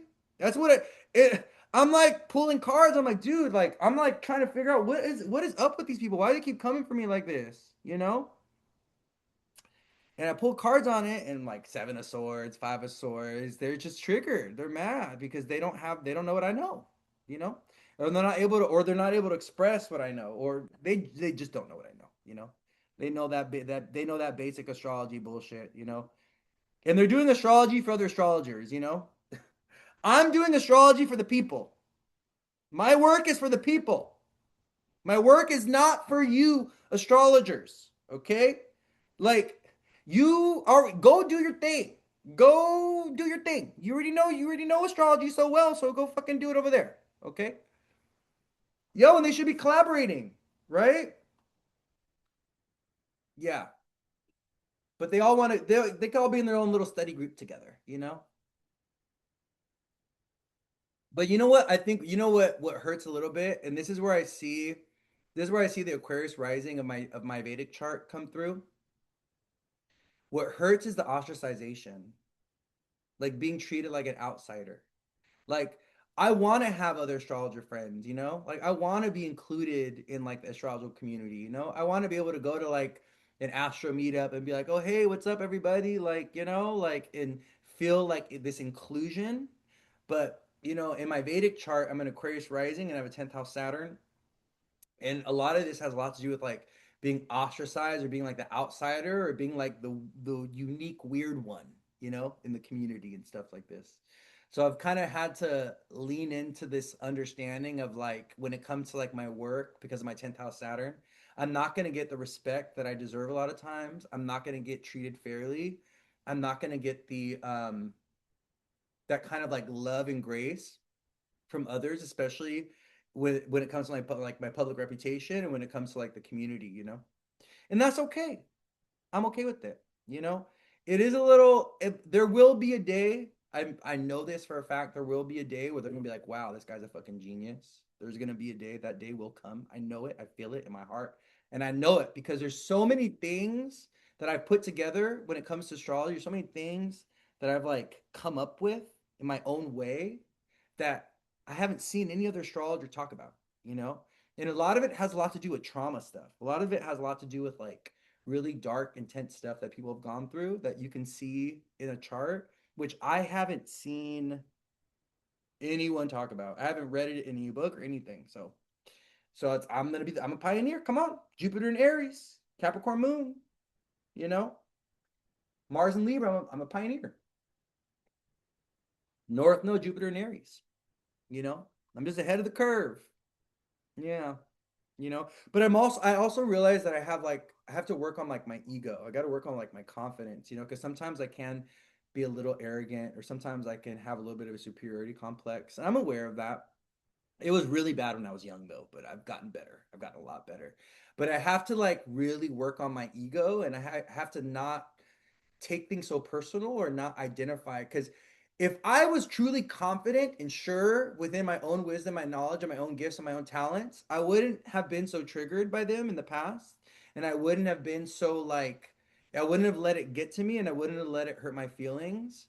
But I know that I still got some inner work that I have to do around truly believing in myself and truly like trusting in myself and truly like, you know, I gotta like do some work on the ego. I know I gotta do some healing work. I know that there's still some inner work that I gotta do because I don't want to like be this like bitter, ostracized, spiritual practitioner who doesn't have any other, who has like, doesn't feel like he has any friends. I know that's also a woundedness. I know that's also partially delusional, I know that's not real in some ways. And so I know that there is some healing work that I do have to do around like my ego and my identity, and also how I perceive myself, and becoming like more confident in my wisdom, in my gifts and my talents, and also in my work, so that when people like question it or whatever, I don't get so triggered and don't get so defensive, and I just let it be like whatever. Okay, whatever. It means nothing, Could let it just like slide off of me. Because it really bothered me last year. That's why you guys haven't seen me posting on whatchamacallit, on threads. Why I stopped posting on threads toward the end of last I stopped posting on threads towards the end of last year, and why I haven't been really feeling motivated to like make a lot of like content. Haven't been really feeling motivated. I just don't want to make content. I'm over here looking at what other people are doing, and I love it, but I don't know, it all feels disingenuous. It all feels so fake. It all feels so I've had to unfollow so many spiritual people that I thought were like real, and it's like I'm realizing a lot of people are just fake. They're just fake. Fake, fake, fake. They're just selfish. They're only doing it for the money. They're only doing it for clout. They're only doing it to feed their ego, and I don't even want that. I don't even want that. When I was young, I used to think about like I want to be famous. I want to be, well known. I want to be blah blah blah blah blah. But and even like up until like a few years ago. But you know what? Like the last like year or so, I've been really thinking like deeply. I've been really going deeper like within myself and really ask myself what I want. And I was like, do I really want that? Ooh, I don't think so. I don't think I want that. I don't think I want fame. I don't think my ego needs that. Mm-mm. I don't think that's that. I don't think fame is good for people. I don't. Look at what fame has done to so many people. It fucked them up. Fame, fame has fucked up a lot of people. And do I want that? No, I don't think I want that. Mm-mm. I don't want. I think there's a lot of burden, a lot of responsibility that comes with that. I'm okay with my little following. I'm okay with my few little people, being connected with my little community. You know what I mean? For real, people can be so disappointing. Yeah. And so that's why it's like, I don't know, it's just in this world where everything is just seems so fake, trying to be like an authentic person, it just seems so hard, you know? And trying to share something that's very authentic and very true. I don't know, maybe I'll find my voice in that and I'll be able to I'll someone said someone said maybe you could get a coach for overcoming mental blocks or incoherence. Maybe that's what I need. But I'm not gonna listen. I'm a ninth house Scorpio stellium. I'm stubborn. I don't take no advice from nobody. The only person I listen to is myself and my mom. I listen to my mom. That's the other woman I always listen to. My mother, don't listen to my grandmother. Don't listen to my dad. Nope, that's about it. Only me, the Lord, and my mother. That's it. That's the sacred trinity of people that I listen to. Is me, Jesus, and the Lord, and my mom. That's it. I don't listen to nobody else. So that's why I don't even go get readings. Cause I be getting I'm you guys, it's ridiculous. I really got to work on my ego because I'll be getting a reading like tell me something I don't know. I know everything about myself. And then I'm realizing I'm like, oh shit, I'm like a know-it-all. I think I know everything. And I'm like, all right, Louis, it's time to humble yourself. It's time to humble yourself, buddy. You don't know that much. Relax. You know? That's why I don't get reading. I'm not gonna listen. Why am I gonna go get a reading and have someone tell me, give me some guidance? Well, I'm not gonna listen. I'm gonna go do it my own way anyways. What's the point? You know? Why am I like this? Right? Why are we like this? Just I'm very stubborn. I have Sun Mercury together in Scorpio. You know, I'm very stubborn individual. I could be a little stubborn sometimes, and very not closed mind, but fixed. Very fixed in the way I see things. Right, fixed in my perspective. Like the whole world could try to talk me out of believing in. No one is gonna be able to talk me out of believing in Jesus ever. Okay. I like that's the level of my conviction that I have. Like there's certain things that I just believe, certain values. It's ninth house Sun Mercury. I have certain beliefs. Ninth house is beliefs, faith, right? And I have Sun Mercury Venus up there. So it's like this is what I believe, and this is what it is. Period. I don't care if it bothers you or not, you know? I know that Jesus loves me. I believe in Jesus. You know, I love me some Jesus. That man is amazing. He's great. You know, I've had direct experiences with him, right? Whether or not you choose to believe that, that's totally up to you, right? But this is my conviction. This is my experience. This is my what I believe, and no one's going to take that away from me. No one's going to change it. It's always going to be this way. Unless there's new information that comes in the future that evolves it or changes it, but more than likely, nope, you know.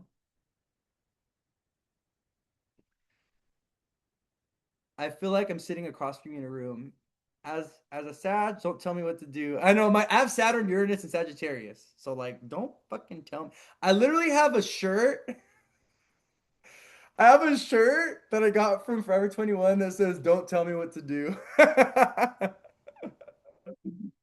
It's I have Saturn, Uranus, and Sag in the 10th house, you know? Like Saturn is like the rule follower, but Uranus is the rule breaker. So I have these two planets together in my chart. And it's just so funny because I'm always breaking the rules, like, and I do not like to be told what to do, you know? Only if I will listen if I respect the person, you know?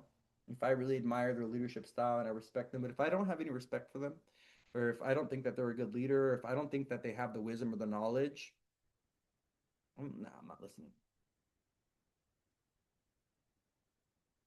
Yeah, I love freedom and independence too. Yeah. Jupiter, yeah. Yeah, we literally do the opposite. Yeah.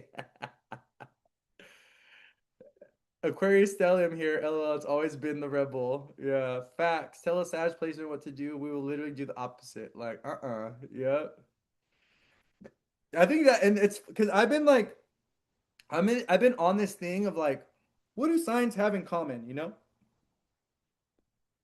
Because Aquarius and Sagittarius they sextile each other, you know, they have a good relationship with each other, and both of those signs, Aquarius and Sag, are extremely rebellious. Like they're the revolutionaries. Like they're the ones, you know, they were there at the Berlin Wall, tearing that shit down. Okay, they're the ones that were getting the grenades at the bottom of the burning wall, and they were like, "We're gonna blow this shit up."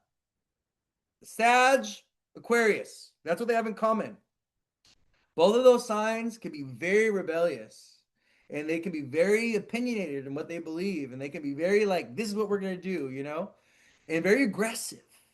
Very aggressive as well. These are very aggressive signs. It's funny because people don't think of Aquarius as being an aggressive sign, but that hasn't been my experience. I'm pretty sure that hasn't been your experience either, because I've met some Aquariuses that can be pretty aggressive, especially when they are on the Aquarius, Capricorn, Sag side of things, and they're not on the Aquarius, Pisces side of things. Like an Aquarius with Pisces placements is going to be like really soft and really sweet and a little bit more chill. Where the Aquarius, Capricorn, Sag combo, that combo, oh man, there's feisty individuals. Very, very feisty individuals when you have that combination. Yeah, it's like the combination, and then when you get into Scorpio as well, like the Sag Scorpio combination is another one. That's a wild one right there. The Aquarius Capricorn Sag is a crazy combination. The Scorpio Sag Capricorn is also a crazy combination. Okay, the other crazy combination, the other crazy combination, which I think just makes people super fucking erratic, is Cancer Gemini placements together. Like when people have Gemini and Cancer stuff, I swear, like I don't know what it does to the personality, but it makes them a little crazy. It makes them a little scattered. It makes them a little intense. Like there's something about the combination of the Cancer Gemini energy when both of these signs are strongly present, where it's like they're oil and water. Like those signs do not mix well together. And so when people have these two signs, it really creates a lot of disturbance in a lot of ways. Like I've noticed this combination with people that deal with mental illness, especially people that deal with mental illness, like bipolar, depression, anxiety, and especially if it runs in the family, you'll see this combination of Gemini and Cancer in some type of way. Cancer rising, Gemini moon, you know? Oh yeah, Sag, Gemini, and Scorpios, that's a problem. Yeah, that's your problem. Yeah, you are a problem. Sag, Gemini, and Scorpio? Mm-mm. That baby, I hope you are going to therapy. I hope you are taking your medication. I hope that you have gotten a therapist. I hope that you are your name is probably in the system, in the justice system for some reason. For stealing, for theft, for domestic, I don't know, something. You're probably the cops probably know who you are. Sag, Gemini, Scorpio. They probably know you on a first name basis. Okay. I remember one time I was reading a chart. This was like not that long ago. This was like a few weeks ago. I was reading a client's chart, and they had like this whole like they had like a like I think it was like a 12th house stellium, and they had like something in the 10th, like a 10th house rule in the 12th house. And I straight up asked them, I was like, "Was your dad a drug dealer?" And they were like, oh, "How did you know?" Was not anymore, right? Found their way, right? But when they were in the womb, when that baby was created, when they were created, their dad was dealing drugs, and could literally see this in the chart. And I think it was a combination of Scorpio, Sag, and Gemini, from what I remember. It's so crazy how what you can see in a chart, what information you could pull. It's so crazy. Some form of therapy or physical outlet, routine diet, and ground like meditation. I'll go on. Yeah, need grounding. Yeah, when the moon rules Cancer, so it makes sense with the psychological issues. Yeah, definitely. And also, you got to think about it, right? Like Gemini is the 12th house to Cancer. So, so Gemini being in the 12th house to Cancer will, will bring some kind of mental health issues or some kind of emotional this conflict between like the mind and emotions, you know.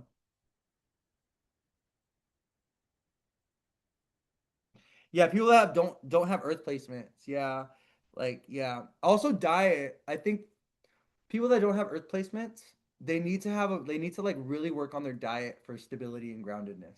Having a really good diet and like in developing a relationship with the body, like you were saying, some form of therapy or physical outlet, a routine, diet, grounding like meditation, yoga, walk in nature. That's what people who don't have earth placements need in lives before they resort to big pharma. Yeah, totally. I totally agree with what you said. Because the lack of earth placements, it creates a little bit of a detachment from the physical form. It creates a detachment from the body. It creates a detachment from the material world, from like groundedness, rootedness. It creates a little bit of a detachment from oh, and also with food and diet. Like there could be a little bit of, this weird relationship with like food and diet and stuff like that when there's a lack of earth placement. So, if you're someone that doesn't have any earth placements, you really need to be mindful of your relationship with your body, your relationship with food, your relationship with money, your relationship with the material world. These are things that you really need to focus on cultivating a healthy connection with so that you can be more grounded and more stable, you know?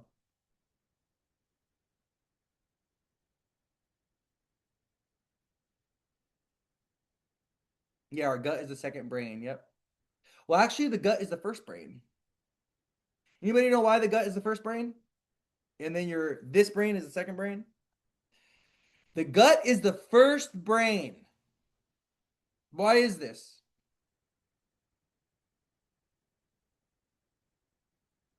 It's because the gut is the first thing to form when you are being created in your mom's womb.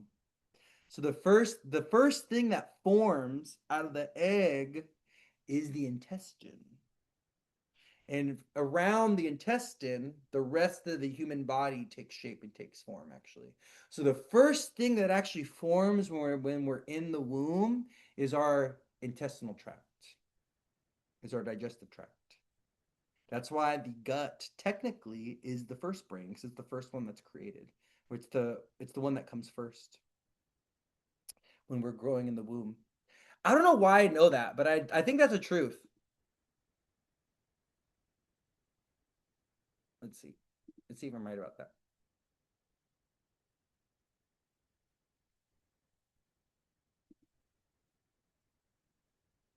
Oh, the heart is the first thing to form, actually, the first organ to form.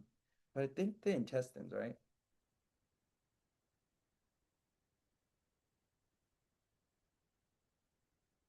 Fetus. And it sends serotonin to the brain via the vagus nerve. Yeah.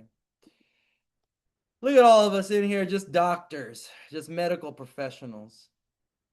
Why the gut brain axis? Yeah, and they're also realizing that a lot of like things like dementia and stuff like that originate in the gut. Why does this make sense astrologically? Well, because Mercury rules the upper intestine, right? And Mercury, the planet of the mind and consciousness and the working mind, right? Mercury, in terms of the body, Mercury rules the upper intestine through Virgo, the gallbladder, the pancreas, and Mercury also rules the lungs and the arms, the shoulders.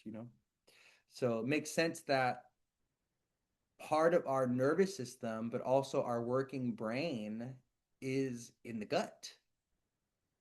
It's in the gut.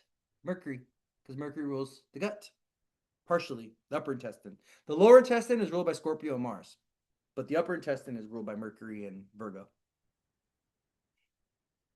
That's why, so the upper intestine, what does it do, right? If you think about Virgo's function, Virgo is discernment. So Virgo purifies, cleans, it pieces apart, and it.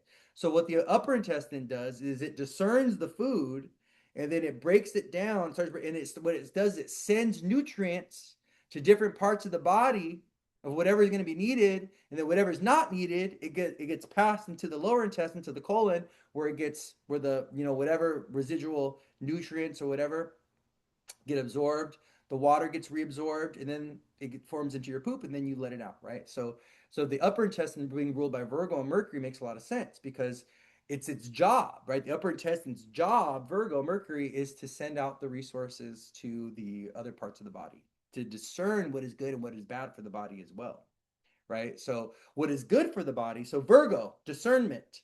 Virgo, what is good for the body, the upper intestine holds on to, it keeps.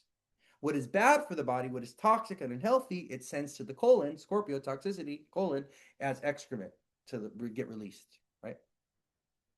Yeah, healthy gut, healthy mental. Yep. So working on gut health is really, really good for working on mental health. I think, and over time, I think they're gonna come to understand this connection a little bit more, the relationship between the mind and the relationship between the mind and the gut, you know? Um, all right, my loves, this has been fun. I just like was feeling like a chatty Cathy today. Maybe it's because Mercury's on my north node. Maybe that's why. I feel like a chat. I just wanted to talk and hang out today.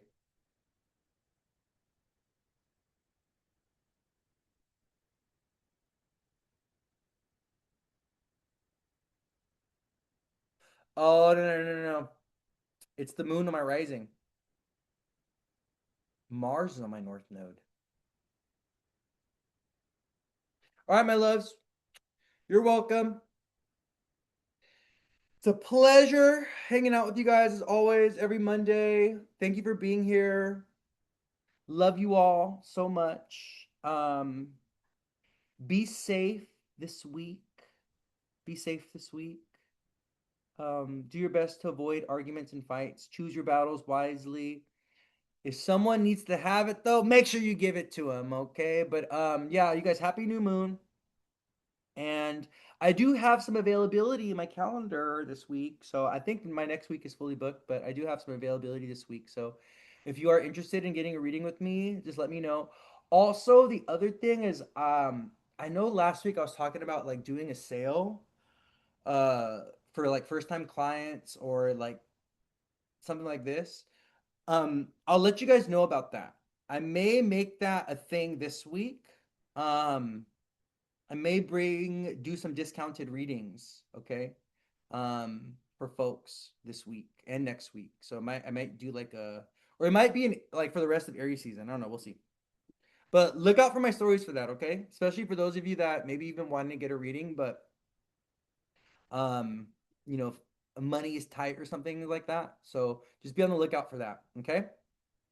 Mwah. I love you all so much. Take care. I'll see you guys. Have a good day. Bye.